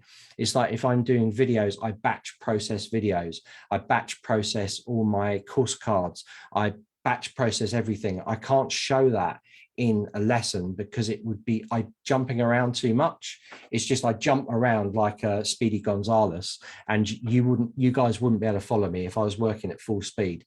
So I use a lot of shortcuts on the keyboard and things. So you would just be like, well, I don't know what you've done. So I have to change it. And with course creation, especially teaching, you have to do it in a way that's manageable for every level to be able to take those courses. So I've heard some people say about the courses, they're a bit slow, you know, or you don't get to the point on that thing. But remember, this is when we're doing these courses in Zenler, we're doing it for everybody. So we're doing it for advanced users as well as beginner levels that have never used this platform.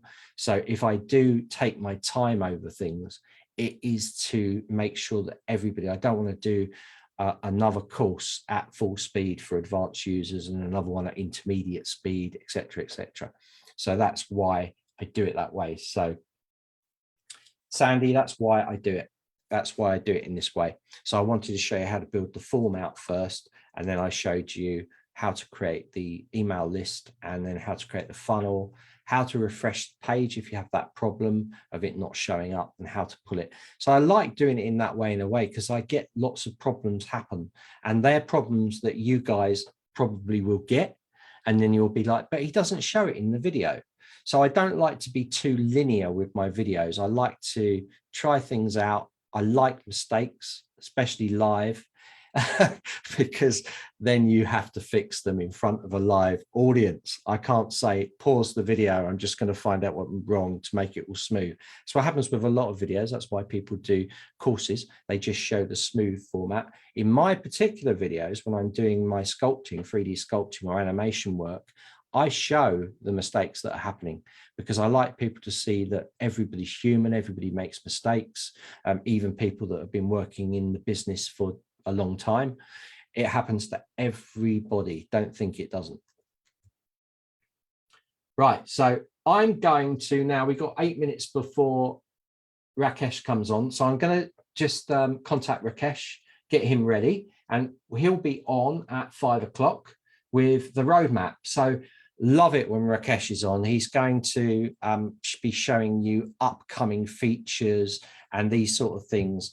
And a lot of people don't see all these day for Zenlers. So if you're new to this, you stay tuned, because you're going to see a lot of new things coming to the Zenler platform, and you'll be like, wow. Yeah. So I'm going to pause this for a second. I'm just going to stop sharing. And Rakesh is going to be on. Oh, I can see he's already there. He's already turned up. He's on for 5. So you're welcome to start anytime you like, Rakesh. Hey, can you see me and hear me okay? Yeah, we can all hear you. We can all see you. It's good to see you. We've had a great day today. We've had some amazing stuff, you know, all this marketing with Alice and Kevin. It's blown my mind. It's a really good one. I love this day with Zenler. This is the best one. I think so. I think there's lots of amazing sessions from, I think Alice, Kevin, and yourself, lots of knowledge bombs dropped there, I think. Brilliant. Yeah. Are you all right to take it away then? Let me kick off the roadmap session. And hey, everyone, thanks for joining on the webinar. Let me just share my slide. Yeah, so if you have any questions on the platform, if you have any questions about the roadmap, anything that you guys want New Zenler to improve, now is the time. You can put it on our radar, and then we can have a look at it. So yeah, so let me share the screen. Do you see my screen at all, David? Perfect, Rakesh. Cool. Yeah, I think I've shared it once before, I think, but I thought I'll share it I'll go through it again for people. I see a lot of familiar faces on the chat, and I also see a lot of new faces. So I just wanted to go through, the entire roadmap, what is coming up in the future and what is being planned, what we are working on right now. So yeah, at New Zenler, our aim is to address every single pain point of you guys have, whether be it marketing, be it engagement. So we take like a holistic approach. We want to provide you like an end-to-end solution, right from course creation to marketing to engagement. So and so that you can have the entire course marketing and engagement platform. So almost working in a loop. That's what we are trying to do. So yeah, so before going through the roadmap, I wanted to quickly go through the features that we have already shipped from the roadmap. So we ship features probably more frequently. I think almost weekly. We ship features almost more frequently than any platform out there. We are constantly refining the platform, constantly adding features. Often it's a case of not adding a feature, because we do not want feature overload. So sometimes when you ask for a feature, it's not, and we don't deliver, it's not that we are turning a blind eye to it. We want to make sure we prioritize the features that are beneficial to the entire user base, and is not something that is applicable for a couple of users. So if we see a pattern emerging, if we see the same questions being asked every week, day in, day out, we prioritize it. So that even if it is not in the roadmap, we sometimes squeeze it in. Yeah, so that's what we do. So everything we do is based on what you guys ask for, the pain points that you guys have, and so on. Yeah, so I just wanted to, let's start with the features that we already shipped last year or this year from the roadmap. So I think what we started this year was, I think, New Zenler Live. I think New Zenler is probably the only platform currently allowing users to create and run live classes without needing additional Zoom subscription and so on. We started off as the only platform, and we're still the only platform that does it. So this was one of the major features we added. So ability to run live classes and live webinars and live stream, just like the one you're on right now. This particular live session is being streamed live from Zenler Live into Zoom using Zenler Live. And and then we also added recurring live classes. Again, recurring was not on initial plan, but then once we added live classes and live webinars, straight away we got asked, can you guys add this feature to allow recurring live classes and webinars? And recently we added that. So ability to run recurring live classes and webinars if you're running like yoga class, and if you want, for example, a particular live class to repeat every week or so, you can do that now. And also, obviously, you can also have a block where all of these live webinars and live classes are listed. And we also added a lot of, initially when we launched live classes and live webinars, we only had 2 or 3 hard-coded themes because we just wanted to get it out there. And then we worked on, then people started asking, can we design pages just like the way you have for courses? So we added page editor support for live classes and webinars. So we added some gorgeous themes for that. And we also, again, initial version, I think we only supported sessions up to 90 minutes. And a lot of folks asked us, can we extend it up to 2 hours and 4 hours? Then we initially, we extended to, I think, 2 hours. And then we had, we allowed, added a feature for the ability to run up to 4 hours. So 4-hour super extended sessions if you want to do like, prolonged sessions and so on. And again, page editing support and themes for live classes and webinars as well we added, and automation support. If you want to send automated reminder emails, 24-hour reminder or 1 hour reminder, that's very essential for your webinar turnout. So we added that as well. So yeah, the whole suite, whatever you see in live in courses, we brought to live classes and webinars. That includes page editing and automations.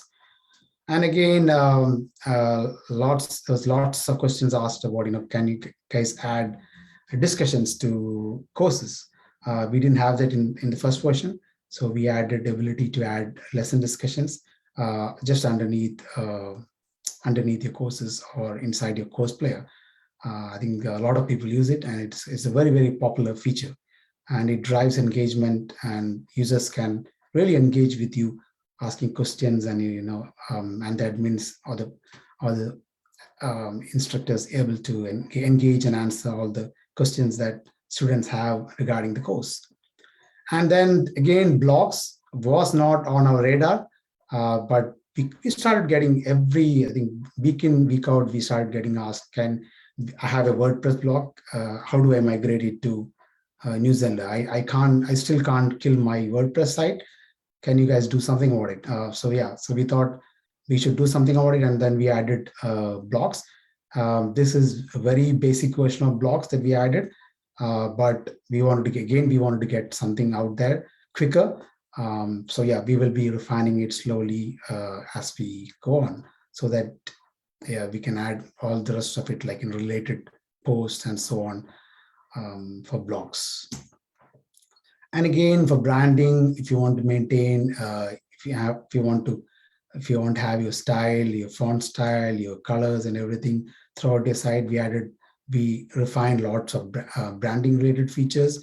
We added apply branding and ability to switch option for apply branding blockwise, and font family and font weight, so that you can have very, very fancy fonts and stylish looking fonts to create the design that you want. So font style options on the editor side, and also the branding side. And again, we brought this functionality to course player as well, so that you can have your brand seamlessly right from your sales page right down to your course player. And again, a lot of people wanted this. They wanted ability for the students to be able to submit assignments and then for instructors to be able to moderate it, to review it, to reject it, to do all this, all the enterprise level stuff that only expensive enterprise level learning management systems allow to do. So I think this is we're quite pleased with how assignments have turned out. It's very comprehensive functionality, and instructors can the students can upload their assignments. You can add sample reference files. Then you can comment, and then again we added private chat between you as the instructor and also the student, so you can give feedback in real time just below, under each assignment and so on. I think this has been very well received. And again, the email Zenler mail is another area that we constantly look to refine. And a lot of people, when they are sending the email, it was ending up in spam because it was it was not coming from their domain. It was coming from via New Zenler domain. So we wanted to give the feature where users can, when they send an email, they can send from, if I'm sending an email from Rakesh, I can send an email. Email goes from @rakesh.com. Basically, it's from my domain or your domain, not from New Zenler domain. So this way, you can tell your email clients that the mail is indeed coming from you. It's not coming. It's not a spoof mail or so on. So yeah, this is again a big feature. So with few clicks, and you can add some DNS entries, and then that's it. Your mail will go from your domain. So yeah, if your domain is serve dudes, it will go from your name at servedudes.com. So yeah, so it's a pretty big thing for emails, where you want to your email reputation is the biggest thing that determines your open rates and so on. Yeah, so and then pricing wise, there's lots of requests from users from several parts of the world where PayPal is only supported payment option. A lot of countries, I think in UAE and other places, they do not support Stripe yet, I think. So they wanted an ability to take payments using PayPal for subscription. So initially we had only PayPal for one-time payments. Now we added PayPal for subscriptions, paid trials, payment plans, set a fee, the whole entire spectrum of payments that we had for Stripe. We brought it to PayPal. That was a big change that the pricing team did. Yeah, I think a lot of people have started using this feature. And again, we have lots of users from India, and Stripe and PayPal does not play so nicely there. There's some restrictions here and there. So a lot of people wanted a native integration. So New Zenler is the only platform that directly integrates with Razorpay. And now again, if you're instructor based in US, UK, whatever, and not based in India, this is probably of no relevance to you. But yeah, if you're instructor based in India, this is big news. Yeah, you can directly integrate with Razorpay to accept payment, one-off payments, subscriptions, paid trials, all of that, upsells, the entire spectrum of payments that we have for Stripe, you can do for Razorpay as well. And again, we added setup fee or the initial fee feature, where if you want to add an X amount when you're setting up a subscription, you can collect that amount with the initial fee feature. And paid trial for subscriptions as well we added. And again, not everything comes from the roadmap. So when we see people are struggling with something, we look at it, we think what we can improve. And this is one of the features that is so seamless that your course cards, earlier you had to go to Canva, you had to design it, you had to download it, you had to convert it, you had to upload it, and so on. It was a big mess. So now with Design with Canva, every single postcard with one click. You can directly go to Canva, design it, and bring it back. It's pretty cool. And I think this is one of the examples where there are things on roadmap which we prioritize, we think will deliver value to you, will help you cut down your course development time, lead times, and so on. We act on it. So I think this is again very well used feature. So with one click, you can go to Canva, design everything, and the image is back into your course card. So we have added only design with Canva button only for the course cards. We will be bringing that to the page editor and the entire blogs and community and all, wherever images we have images, we're going to add design with Canva button. And we added many more features, including Facebook custom pixel integrations. If you want to have custom event tracking to be able to track each and every button clicks and so on your checkout page and so on, we added that. Again, that was a considerable amount of work. So it's proper custom integration, not just your Facebook pixels. So now you can send events from your site when someone does any action on your page, and then you can send ads to that segment with really targeted ads. So yeah, so Facebook custom integration. And I think custom domain automation, again, earlier support had to do, whenever you had to set up a custom domain, support had to do all of this manually, and there was 24 hours delay and so on. So now it's entirely automated. So whenever you set up a custom domain, everything is automatically set up in the background, including SSL, your SSL certificates, everything. So that's provided you have set up custom domain correctly. And this is one thing I see consistently across in the Facebook group. A lot of people do not miss certain steps in the instruction, and then the whole process takes time. So just make sure you follow the steps very closely from the support docs, and the support document tutorials are quite comprehensive. Again, we have several domain providers. We cannot provide a document for each provider, but ultimately it's just a case of adding few CNAMEs and few records on your DNS, and everything should just start working. But yes, just make sure you follow that that exact tutorial just very closely. And again, a lot of instructors wanted the ability for their students, even for them, to be able to log in using the social login, Google, Facebook, or Twitter. So not just with email, people can now sign up with Google, Facebook, Twitter, and so on. And again,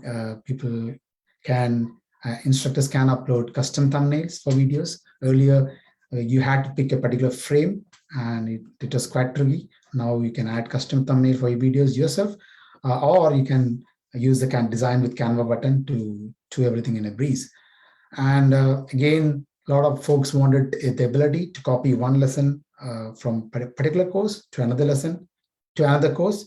So we added copy lessons feature, and we also added FAQ blocks. FAQ blocks are needed for sales pages, checkout pages, and so on. Yeah, so we added that.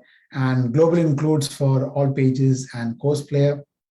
So if you want some particular script, let's say chatbot script or whatever, if you want to appear that script to appear on all of your pages, we have global includes now. Earlier, you had to do it per page basis, and that was a big pain. So again, another pain point addressed.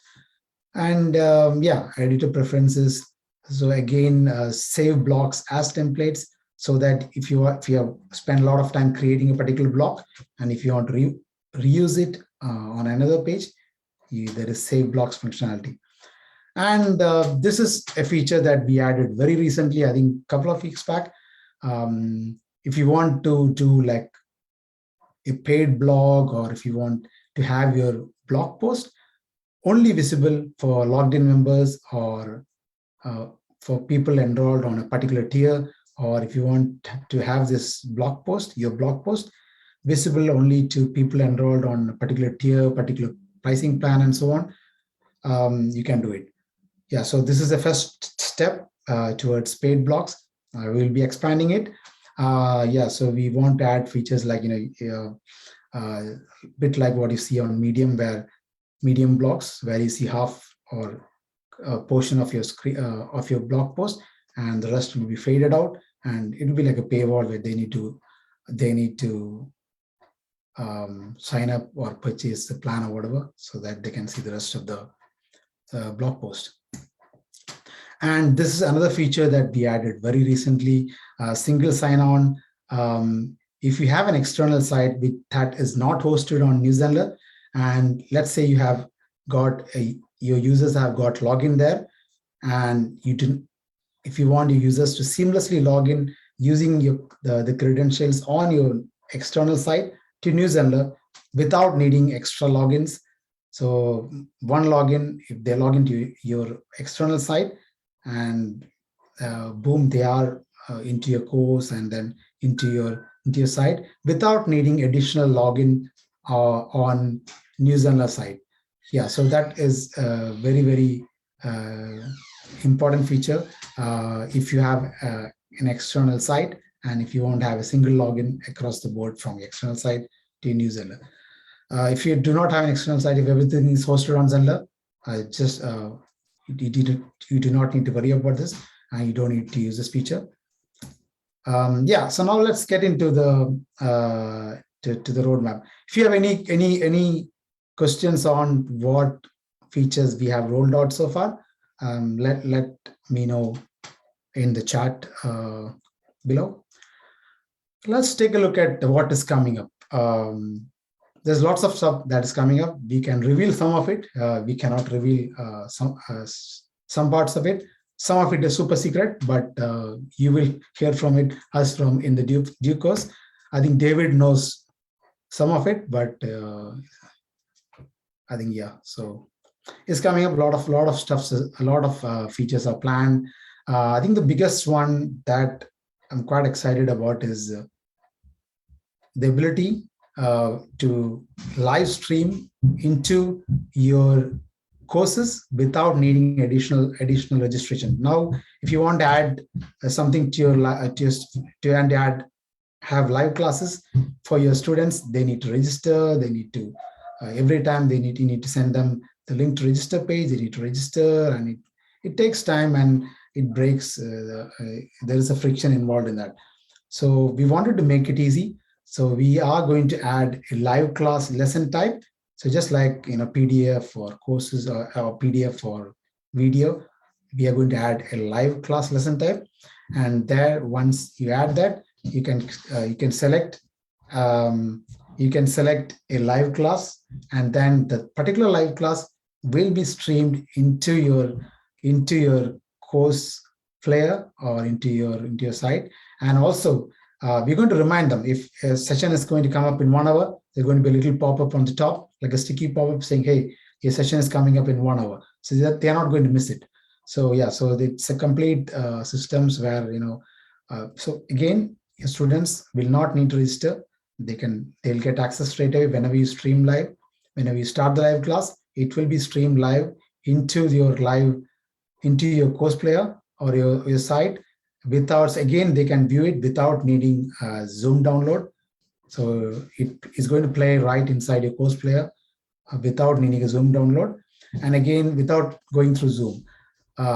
But there will be an option to use Zoom as well for students. So yeah, so we will have the live class streamed onto your course player, plus the ability to listen to it or view it on Zoom client as well. So live class lesson type in courses is coming up very soon. So yeah, so it basically allows you to stream live classes to live lessons with zero registration. You don't need to worry about registration. Cool. And pricing for Zenler Live. I think lots of users have been asking for it. I think, David, even today, people are asking for it. Can we charge for our live classes? This is a constant pattern. Almost every day we get asked for it. And we want to address this very soon. So we want you to be able to run a proper online live class management system, where if you want to run your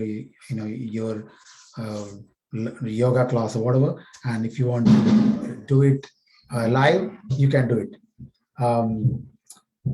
So you can, so pricing for Zenler Live is coming up. So then users can,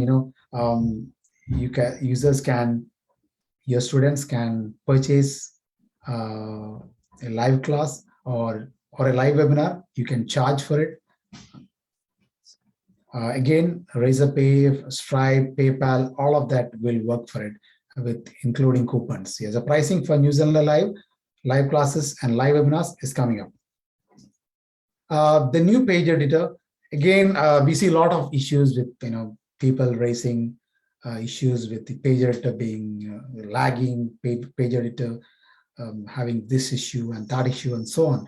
And so we wanted to take a step back, and we wanted to rebuild the page editor.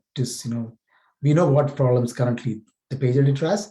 So we want to go back to drawing board, and we want to rebuild the page editor. Often we do that. Often we put out a version of that. We get feedback because we want to get something out to you quicker than later, so that we can get all the feedback that we have. And sometimes we just scrap, we just kill what we have, and we just rebuild from scratch. And this is what we're doing now. So we are working on rebuilding the new page editor. So currently the page editor has issues with slowness, and it also when you create a page and the page is published, the page speed can be improved. So it currently loads quite a lot of stuff that it should not be loading, if you know what I mean. So yeah, so that kind of thing we'll be looking at. So we want to make sure we get very high page speeds on desktops and mobiles and so on. So we want to improve the experience of creating a page, and also we want to improve the page speeds as well. That is the main thing that matters to you for your site, the page speeds, on how your page is being looked at by the search engines. Your page speed is quite important. And again, currently we have only one default theme. We want to be in a position where we can add themes and site themes and course themes almost every 2 weeks or every month and so on. So we are building an infrastructure so that just like you have for live classes and webinars, once we have the new page editor, you will be able to select from a list of world-class themes where you can just it's almost like a WordPress theme installation. So you select a WordPress like a WordPress theme. So you select a theme, and then they install it, and then you can work on your site in parallel. And when you're ready to go live, you can push that entire site live. So at any point of time, you can keep working on your site in parallel. Or if you're getting someone to do your site, you can install the theme and they can start working on that site. And once the entire site is ready, you can push that to live. That's pretty exciting work that we are doing right now.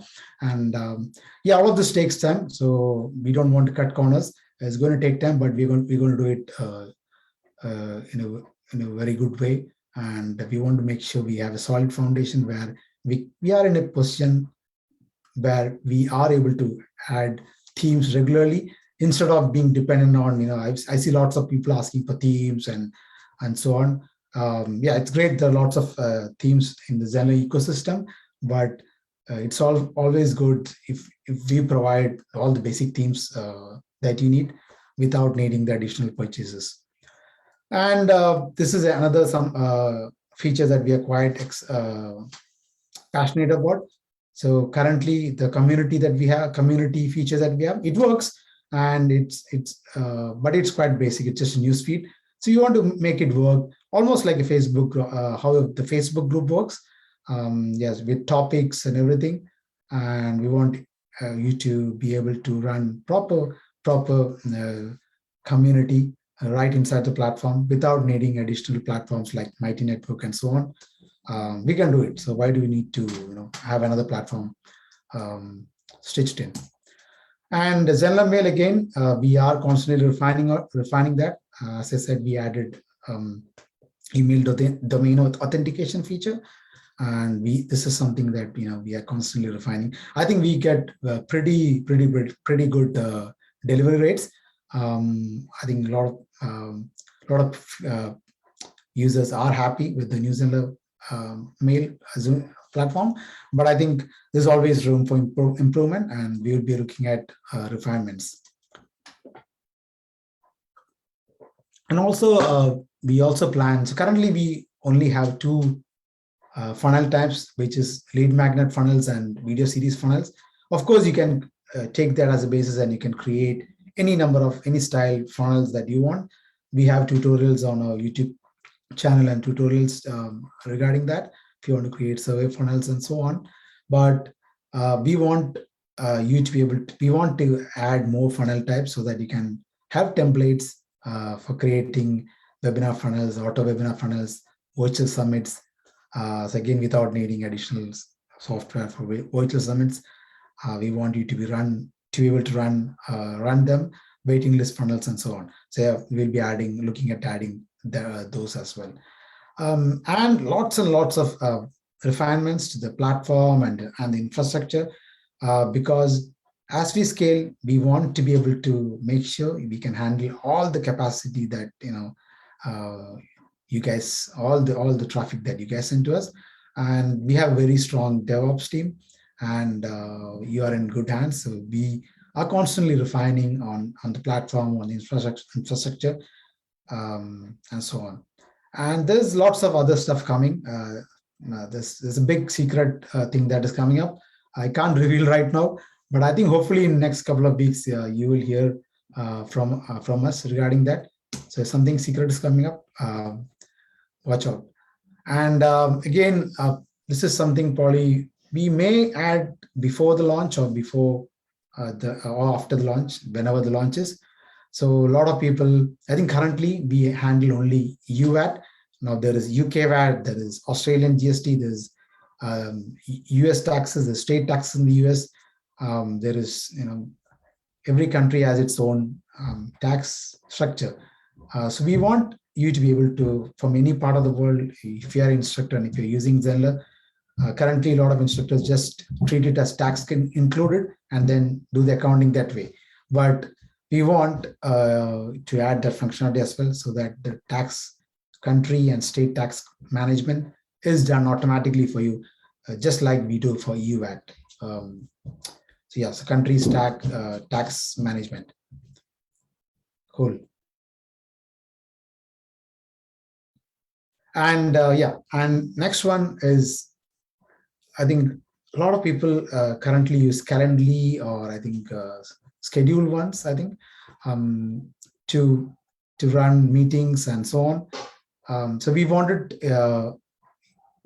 you to be able to have a native calendar right inside the platform, where you can publish the calendar, you can add your slots and so on, so people can directly book sessions with you. But again, without needing additional subscriptions like Calendly. So again, we want you to be able to cancel an additional subscription.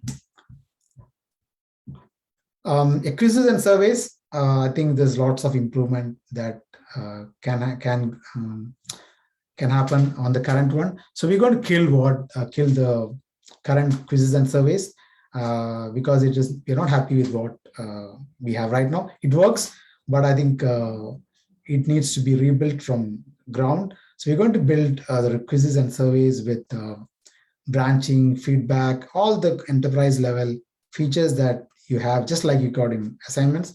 We want to bring that as a robust quiz and surveys platform, which again will come to when we add survey funnels. This is going to be useful there, so that you can, if you want, someone is answering A, you're going to send to a particular funnel, someone's answering B, you're going to send to a particular B, and so on. So you can put your funnel into different buckets and so on. Yeah, so that's that. And then again, we want to be able to ship themes for your site and your courses regularly, so that you can refresh your site as and when we update themes and so on. So we're going to move from blocks concept to themes concept. So currently we have like thousands of blocks, but none of them are related. So now we won't have themes where everything is when you install a theme, you said you get a set of blocks or set of pages which are related to each other. And again, if you want to run split test, we want you to be able to do that. Currently people use Google Optimizely and so on, which is a bit of a workaround. So if you want to have 2 pages, and if you want to automatically send traffic to 2 pages and so on, you can use split test. That's something we are planning after the launch. And we are planning, constantly refining and adding many more features. I think that's about it. And let me open up for questions. Let us know if you have any questions on the roadmap, anything you want us to add on the roadmap. Yeah, happy to discuss. Yeah, we had a new feature. We have the new feature request, but obviously some of these are major updates, and some of them are triggered by other things that have to come first, like the quizzes and surveys are running off of something else, like, you know, all the lives. I mean, it's amazing. All this stuff is coming to you, and pretty quick. And there's a lot of stuff there. And I know you guys, like, you're asking for new features all the time, but we need to just break the camel's back with some of the bigger developments, then other stuff will follow. So all the little things you're asking for, they'll probably come in there at some point, but we need to get these big things out of the way, because there's a lot of work involved. You know, a lot. So we want to make sure we build a solid base.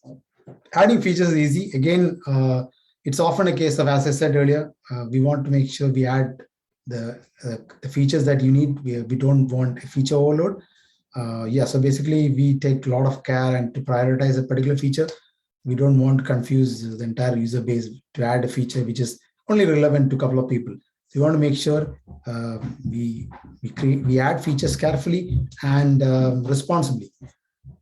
Yeah, absolutely. And it's like, you know, there's a fine line to be drawn. You want your sites to run as quick as possible, but if we're adding more features in there all the time, then it can bog things down. So the team don't just look at creating the actual new feature, they look at the knock-on effect of the feature as well. And it is bug test a lot. You know, it goes through lots of bug tests, make sure everything's running at speed. The page builder 2.0 is going to be really good because it's going to flick up the pages. But I've been running lives today.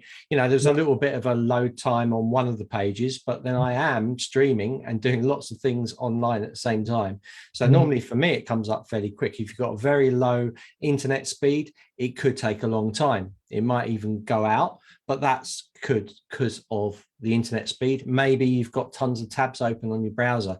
These things have knock-on effects with the platform, but it's all workable, but they're just making it better and better and better. And what a load of features we've got coming as well, Rakesh. It's just lots of features are coming up, So imagine how busy the team are working on all this stuff. Pretty busy with all of that features, and we are working on things that we can't reveal. So they are they are quite tied up with all the features. I think there's some few comments. So let's go through that. I think Vicky says, "Hey Vicky, really looking forward to the revamp of community feature. Definitely, that's something on top of our agenda. We want to make sure we get it right. So we'll definitely looking at community." Vicky says, "I really look forward to revamp of community." And she also says, "Super with the tax. That is a pain at the moment." Yes. So global tax management is an issue, and just that we haven't got around to doing it. It's not difficult for us to do. Just that we want to make sure, as David said, we want to make sure a foundation right before we go on to add features. Sandy says she uses Book Like a Boss for my bookings. I have only used Calendly. Have you used Book Like a Boss, David? Yeah, and Kevin uses it all the time. Okay, cool. I think Alice also uses that. That's true. Okay. I've got a question here. Carrie's asked, are we going to do PDF stamping to downloads? Currently, there is no immediate features. We don't get that asked. I think you have been asking it quite a number of times, but I think, as I said, we look at features only if it's asked by several number of people. At the moment, I think only a couple of people have asked for it. So unfortunately, we cannot prioritize features that are important for just 1 or 2 users, because we will be delaying another feature which is important for majority of the users. So Yeah. we have to draw a fine line between that. So we may get to it later, but currently we do not have bandwidth to do it. So use an alternate mechanism to do it using Zapier or whatever. That's the only way. Yeah, maybe another Ask Zenler. I keep getting lots of Ask Zenler ideas come up. So I think that's one for that for sure, because it's pretty easy to do actually. Yeah. So I'll do that. That will be, I think, an Ask Zenler will be really cool. And I think Sandy says she likes the fact that we can have related teams. Vicky says, I love the ability to listen to us. That's what we do. We are totally committed to addressing all pain points that you guys have. So everything that we deliver, whether it's product wise, whether it's support wise, you can see that that's what we try to do. Sandy says, I'll happily wait for the base to be solidly built. I'd rather than glitches. Yeah, exactly. So we want to make sure whatever we do is delivered in a top, in a best-in-class fashion. So yeah, so we're constantly refining. I think we have covered most of the comments, I think, unless I missed something. No, that's all good. That's brilliant. Thank you, Rakesh. So I love this slot with Rakesh because it really opens up your eyes to the amount of features that are going into the platform. And like Rakesh said, we're probably the only platform that listens to our community and actually implements what you ask us to do. If there's enough people asking for something, it will go in at some point. So if you guys want something to go in there, try and raise a lot of awareness on the group, and then they'll know that it's a feature that everybody wants. And if everybody wants it, we'll do it. Exactly. Yeah. So basically, if you can get a lot of users asking for, if we can rally around the feature, if we can get a lot of users shouting for a particular feature, it's likely that we can look at it. Otherwise, it doesn't make sense for us to be able to prioritize it. So it doesn't get through when we have the priority meetings, it just doesn't get through. That's the thing. Brilliant. Thank you very much, Rakesh. I'm going to finish off now. I've got you just run over your half an hour, so there you get back. Yeah. But yeah, great. Lovely. So that's Rakesh with us, and amazing. See all the features that come out all asked by you guys. So we're kind of like running into the last sort of 25 minutes of this Day with Zenler. Now, just for you guys to know, the Day with Zenler normally runs on the last Friday of each month, okay? Because that works with us. So we've run it a little bit early because this is the last Friday of, what are we, September? So September. So it'll be the last Friday of each month we run these. What I would say, it's a really good idea if it's coming up to the end of the month and you've got a lot of questions that you need answers for, just write them down in a little document, because we love questions. There's nothing worse than coming on live, especially the first Day with Zenler that I did. I had to basically make things up all day. And I understand because I hadn't done a lot of announcements, but there's a lot of announcements. The new time date will go out probably in the next few days. So lots of time to add your name that you're going to it. Write out your questions, put them into the chat, because on the first Day with Zenler, I was asking for questions and no one kind of knew what was going on. So no one was putting questions in. So I was having to just show people around the site and those things, which is good. But as you see, as the weeks go on, as the months go on, these Day with Zenlers get more and more filled up with things. So we're going to bring out new features. We all have a discussion on what's going to happen in the Day with Zenler, and then we bring people in. So we either bring people in, or the team, like today, supported the whole thing, which is really good, because you need breaks. You can't carry this thing on more than 2 hours, and you kind of freeze up a little bit. And lots going on.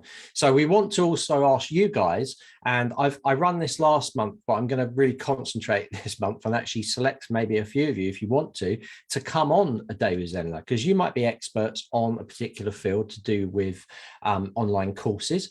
It doesn't have to be necessarily, it could be something like, oh, maybe you're a good makeup artist or something. So you put makeup on for the camera, think outside the box with what you're doing and how you can get on the platform, because then you're you're actually just on there helping other people as well. There's no self-promotion on these things, but we're also running live builds. You saw we did that with Sabrina today, but I generally run them on their own. Now, we've had a few little golden nuggets in this day with Zenler. I'm really happy about it because I'm going to download this file. I'm going to cut it up and I'm going to put these, the marketing parts into the marketing course. I'm also going to put them on standalone on the Ask Zenler for our YouTube channel. So you guys can get that information really quickly because I think it's going to be really, really helpful for you. So as well as learning the platform, we also want you to be very successful with what you're doing and be able to sell your courses, generate leads, sales or members to your site. That is our goal. Our goal at the beginning of this was to set up a tutorial site that covered everything with Zenler, and now we're at a stage now where we can actually physically or help you via our courses or lives, where we can actually say, right, okay, you've got all your site together, you've got your courses together, you've got your membership plan together. What you need to do now is you need to start doing these things, as Alice was mentioning about Facebook pages. We've got Kevin doing Google ads. It's going to be, again, golden nuggets of information that will cost you a fortune. So we do all this for free because we love you guys. You know, you're supporting the platform and you're developing the platform as well because you're the guys that are asking for all the new features and we're implementing them. It's making the platform best in class and the price at the moment with the beta is just amazing. So thank you guys. So I had a question that I was going to answer, and this was Carrie's question about how to use advanced filtering inside the platform. So while Rakesh was busy doing the roadmap, I was busy setting up some tags for users inside the test site. So I'm going to quickly jump into there and quickly show you how you can do advanced filtering. So advanced filtering works the same way in funnels, in live events, or in email broadcasts. Okay, so what you're going to learn now, the same thing applies. So I'm going to show you my little list of made up students, and we're going to have a look, and I'm going to show you what I'm going to do. So I have a list here of 1, 2, 3, 4 students, and these have all different tags applied to them. So if I wanted to send an email broadcast or even have a funnel react differently depending on a tag, I can use advanced filtering. So for instance, if I have Alice here, you can see her tag, her only tag is free day. But Tom Wells and Paul Rudd here has got 4 and 5 and 3 and 4. So how can I filter out that user just with that? Well, I can use advanced filtering to do this. So I've set up an email broadcast and I'm going to show you. So I'm going to be tagging one user here. This is Alice. Okay. So 3 day, she's tagged with 3 day. The rest have got 3 day. This one's got 3 day. This one's got 4. So only one user has got that 3 day. So let's go into email broadcasts and let's just go and edit this broadcast. And I'm going to show you what I've done. Look over here, contacts in selected list 1. So what I've done is I've used advanced filtering down here to actually filter out day 3. So user tag contains day 3. User tag does not contain day 4 or 5 day. So I'm going to delete this out and show you how you can do it from scratch. And this is how the filtering can work. I've done a YouTube video on how to do advanced filtering inside of a funnel, and it's basically exactly the same as this. So the first thing you have here when you create a new email broadcast is you need to select an email list. Generally, you select all, but you can select an email list that you've already set up if you've got people in there. So it's handy to have that. So that's the first way of segmenting. You've got email lists. You've got email lists for one group, email list for another. You can just select the group that you want to send to. So inside that group, I have contacts in selected list 5. Do you remember there's 5 in there, including myself?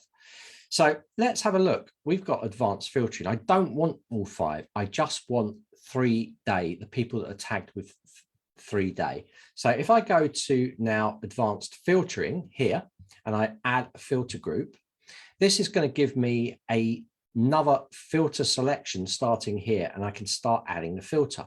So I can come into the filter here and I can say, right, I want the tag, it's got to contain, so the user has to contain 3-day. So that's the first requirement. So anyone that hasn't got a tag with 3-day will not be sent the email. Okay, and remember, this works in automations as well. Okay, so it's the same thing. If they're tagged, imagine you had 2 courses and you didn't want to send the email to the one with course 1, but you wanted to send it to only the people that are in course 2, even though there might be more in. You can filter based on course as well. So this is all the same principle. Understand it. So as soon as I hit save, watch this. At the moment it says 5. If I hit save changes, it's going to drop down to 2, because only 2 people in my list, and let me just open this up in a new tab so I can show you, contains the word 3-day. So if I go into all, you can see 3-day, 3-day. So I've done the first part of the filtering. I filtered these guys out because it has to contain 3-day. But what about this? This one contains day 4 and day 5. So I don't want this one. I only want to send it to Alice. So if I go and add another filter in here, so I can edit the filters and then I can add a new one.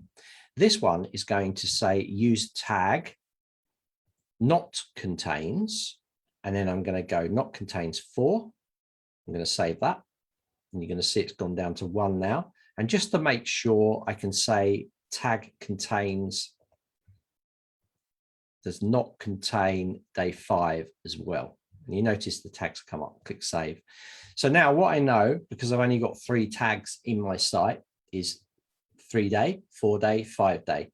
So I know now, because I've said user tag cannot contain 4-day and user tag cannot say 5-day, that it will only send it to people that have the 3-day tag. And you can see my email list has gone to 1. And if I click that, it will show the user with that tag in there. So that's how you can do it. That's how you can use advanced filtering in courses to do that. So if I just jump into a course now, I can just show you where that is. The same principle applies though. So if I come down here, it's right down the bottom to do this advanced filtering. So you can see filters down here, and you can actually set up a filter group, and you're going to see it works in exactly the same way. So here we go. If your user contains a particular tag, you could select it from there. And if it was that, day 3, so user tag contains day 3, set another one up, user tag does not contain, and then select day 4, set another one up here, user tag contains day 5, click save the changes, and it will only send out to 3-day, even if these ones are in the course. So this email with this extra filtering down the bottom, okay, will only send out this email to people that have got the tag 3-day. All right.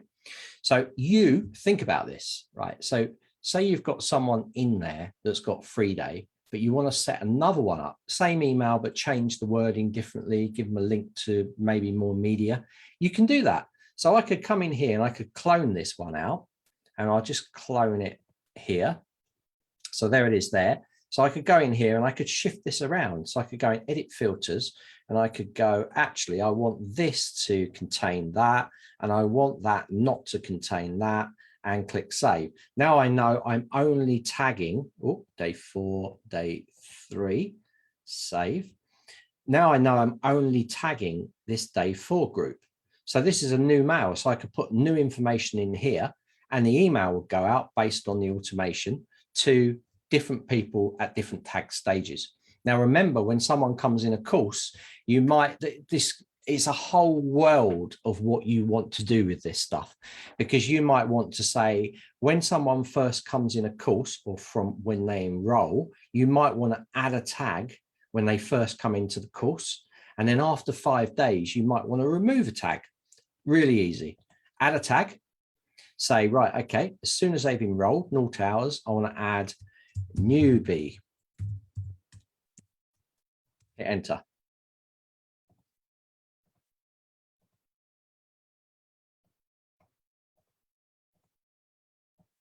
I'm going to call this newbie. Click save. make it live.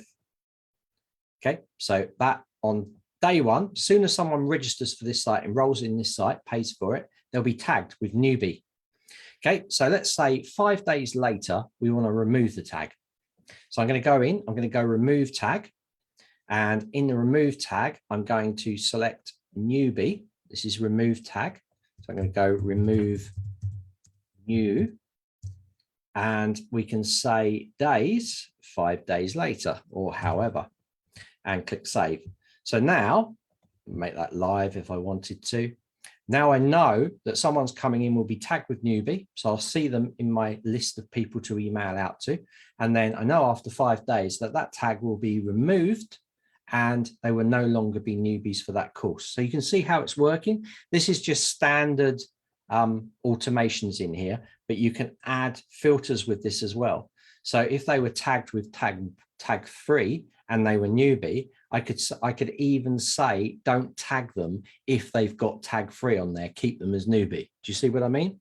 So it can, like Carrie was saying, can really blow your mind. So as a good thing to do is to get a Word document or something and just type out, or get a piece of paper and just write out what you want your site to work like, how you want the tags to work, when you want the tags removed, how you want to filter the tags. Just write it down on a bit of paper in pencil, just to give you an idea. If you've got it on a bit of paper, then setting this stuff up is easier because you can see what's going on. Okay, so that is, so what does none, the user tag not contain mean? So none, the user tag not contain. Oh, so it doesn't contain any of those is probably what you mean, but you shouldn't, you know, you can just, I never really used none. This is where I get fluffed. Okay, so yeah, you've got to take it, it depends what you want to do, what you want to achieve, and then make it work with that. So user tag contains, there's no user tag contains none in there. I'm guessing you're talking about the email broadcasts, maybe inside here. Let's have a look.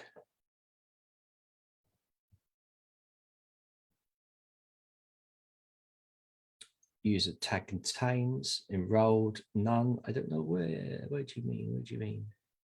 None. If it says none, it's probably not going to do anything. Yeah. Oh, none. I see. So user contained none. I never use none. I think that refers to no tags. So if a user hasn't got any tags, then it will fire the email off to them or filter them. Maybe, I don't know. I never used that one, I'll be honest. Or any tags would be that one. So if it contains any tags at all, if I put that in there, any tags, all tags, it would fire off to them. I never really use it for that because I've got what I need. I just filter on what I've got. You've only got an and you haven't got an else statement or an if statement inside here. And if else statements are referring to programming code where you can do variables based on if or else something happens. I don't want to talk about that. So we just put and in there, makes it simpler. So matching the following. So matching any of the following or none of the following. So again, I don't touch that. Just try and keep it simple for yourself. Just use the tags like that. You've only got to set it up once to do it, and you can always go in and edit it later in the matching. Yeah, so I think I've just covered that, Carrie. Mind mapping really helps. Yeah, mind mapping does really help. Yeah. So there's pieces of software you can use to do all this stuff as well. I prefer to just scribble it down on a bit of paper, or I just do it in Illustrator or something. It's quite easy. Carrie's all right now. So hopefully your head won't explode. So it's yeah, it can be really hard to get. I always like to say start really simple, and then when you have a need for something, then start to implement it, get used to it, and then build complexities in, you know, as you're going through. So just to build up your experience with these things, because it can be hard. We've made the platform really simple for people to use, but you have a lot of powerful elements hidden. You know, we try and keep them out the way a little bit, but we realize email filtering is just, it has to happen. You have to be able to segment your list. I think you can even do in here so many things you can do, like the role is, so you can just target leads or, you know, whatever role. Enrolled in a course, enrolled via a plan as well. So enrolled in a course and via a plan to filter out, not enrolled in a course, completed a course, not completed a course, subscribed to a funnel, which is good. Not subscribed to a funnel. If it's subscribed to a funnel, I tend to use automations in the funnels themselves because I don't like to, but you might want to filter those people out to send stuff to them. But remember that if you've got them in a funnel, you can set up a new email, put a date in there when you want it to go out, and it will say, do you want to apply to existing students? Hit yes, and the mail will go out to them. So you could do it that way to save you resetting something up somewhere else. And you've got not subscribed to a funnel. So anyone that's not subscribed to a funnel, user tags we've covered, emails opened, emails not opened, emails clicked, emails clicked. I'm not sure what this refers to. I think it refers to other emails that are, yeah. So it refers to other emails that have been sent out. You can say only people that have clicked or not clicked it. This can be really handy because if people haven't clicked the email, you might want to send them a special offer to filter them out. So there's a ton of things, and I haven't used all of these. You know, you can pretty much look at these and work out what they're all about. You've even got registered in live classes, not attended a live class, and not attended a live webinar, not attended a live webinar, live class, EU. And guys, when we see a need for something else, because you point it out, we add it to it as well. Now, I know there was one other question that came out from, great, Kerry's okay. There was another question coming about countdown timers and being able to change the text for it. Yeah, this is, I've had this question before, and you can put a countdown timer in. So if I go into, here we are, one of these, we have all these dates and times in here. Let me just drag this in, or I'll have to put it in the form. That's right, drag it in there. So how can we change the dates and things in here? So there's no way, I was just checking again while Rakesh was on, whether I could actually go into what we would normally go into the language area and check for if there's a data string to be able to change, and there's not. I just put day in there and it doesn't give me any way to get to that countdown timer. So I've actually helped someone out with this before, and I think I put it on a video. But what I basically did was I took this and I took the style and I got rid of the label color, or rather I made it white like that. And then I set up another field underneath, another row, and then I can put the row under that. So is it 3 or 4? It's 4. So I need to add a new column like that.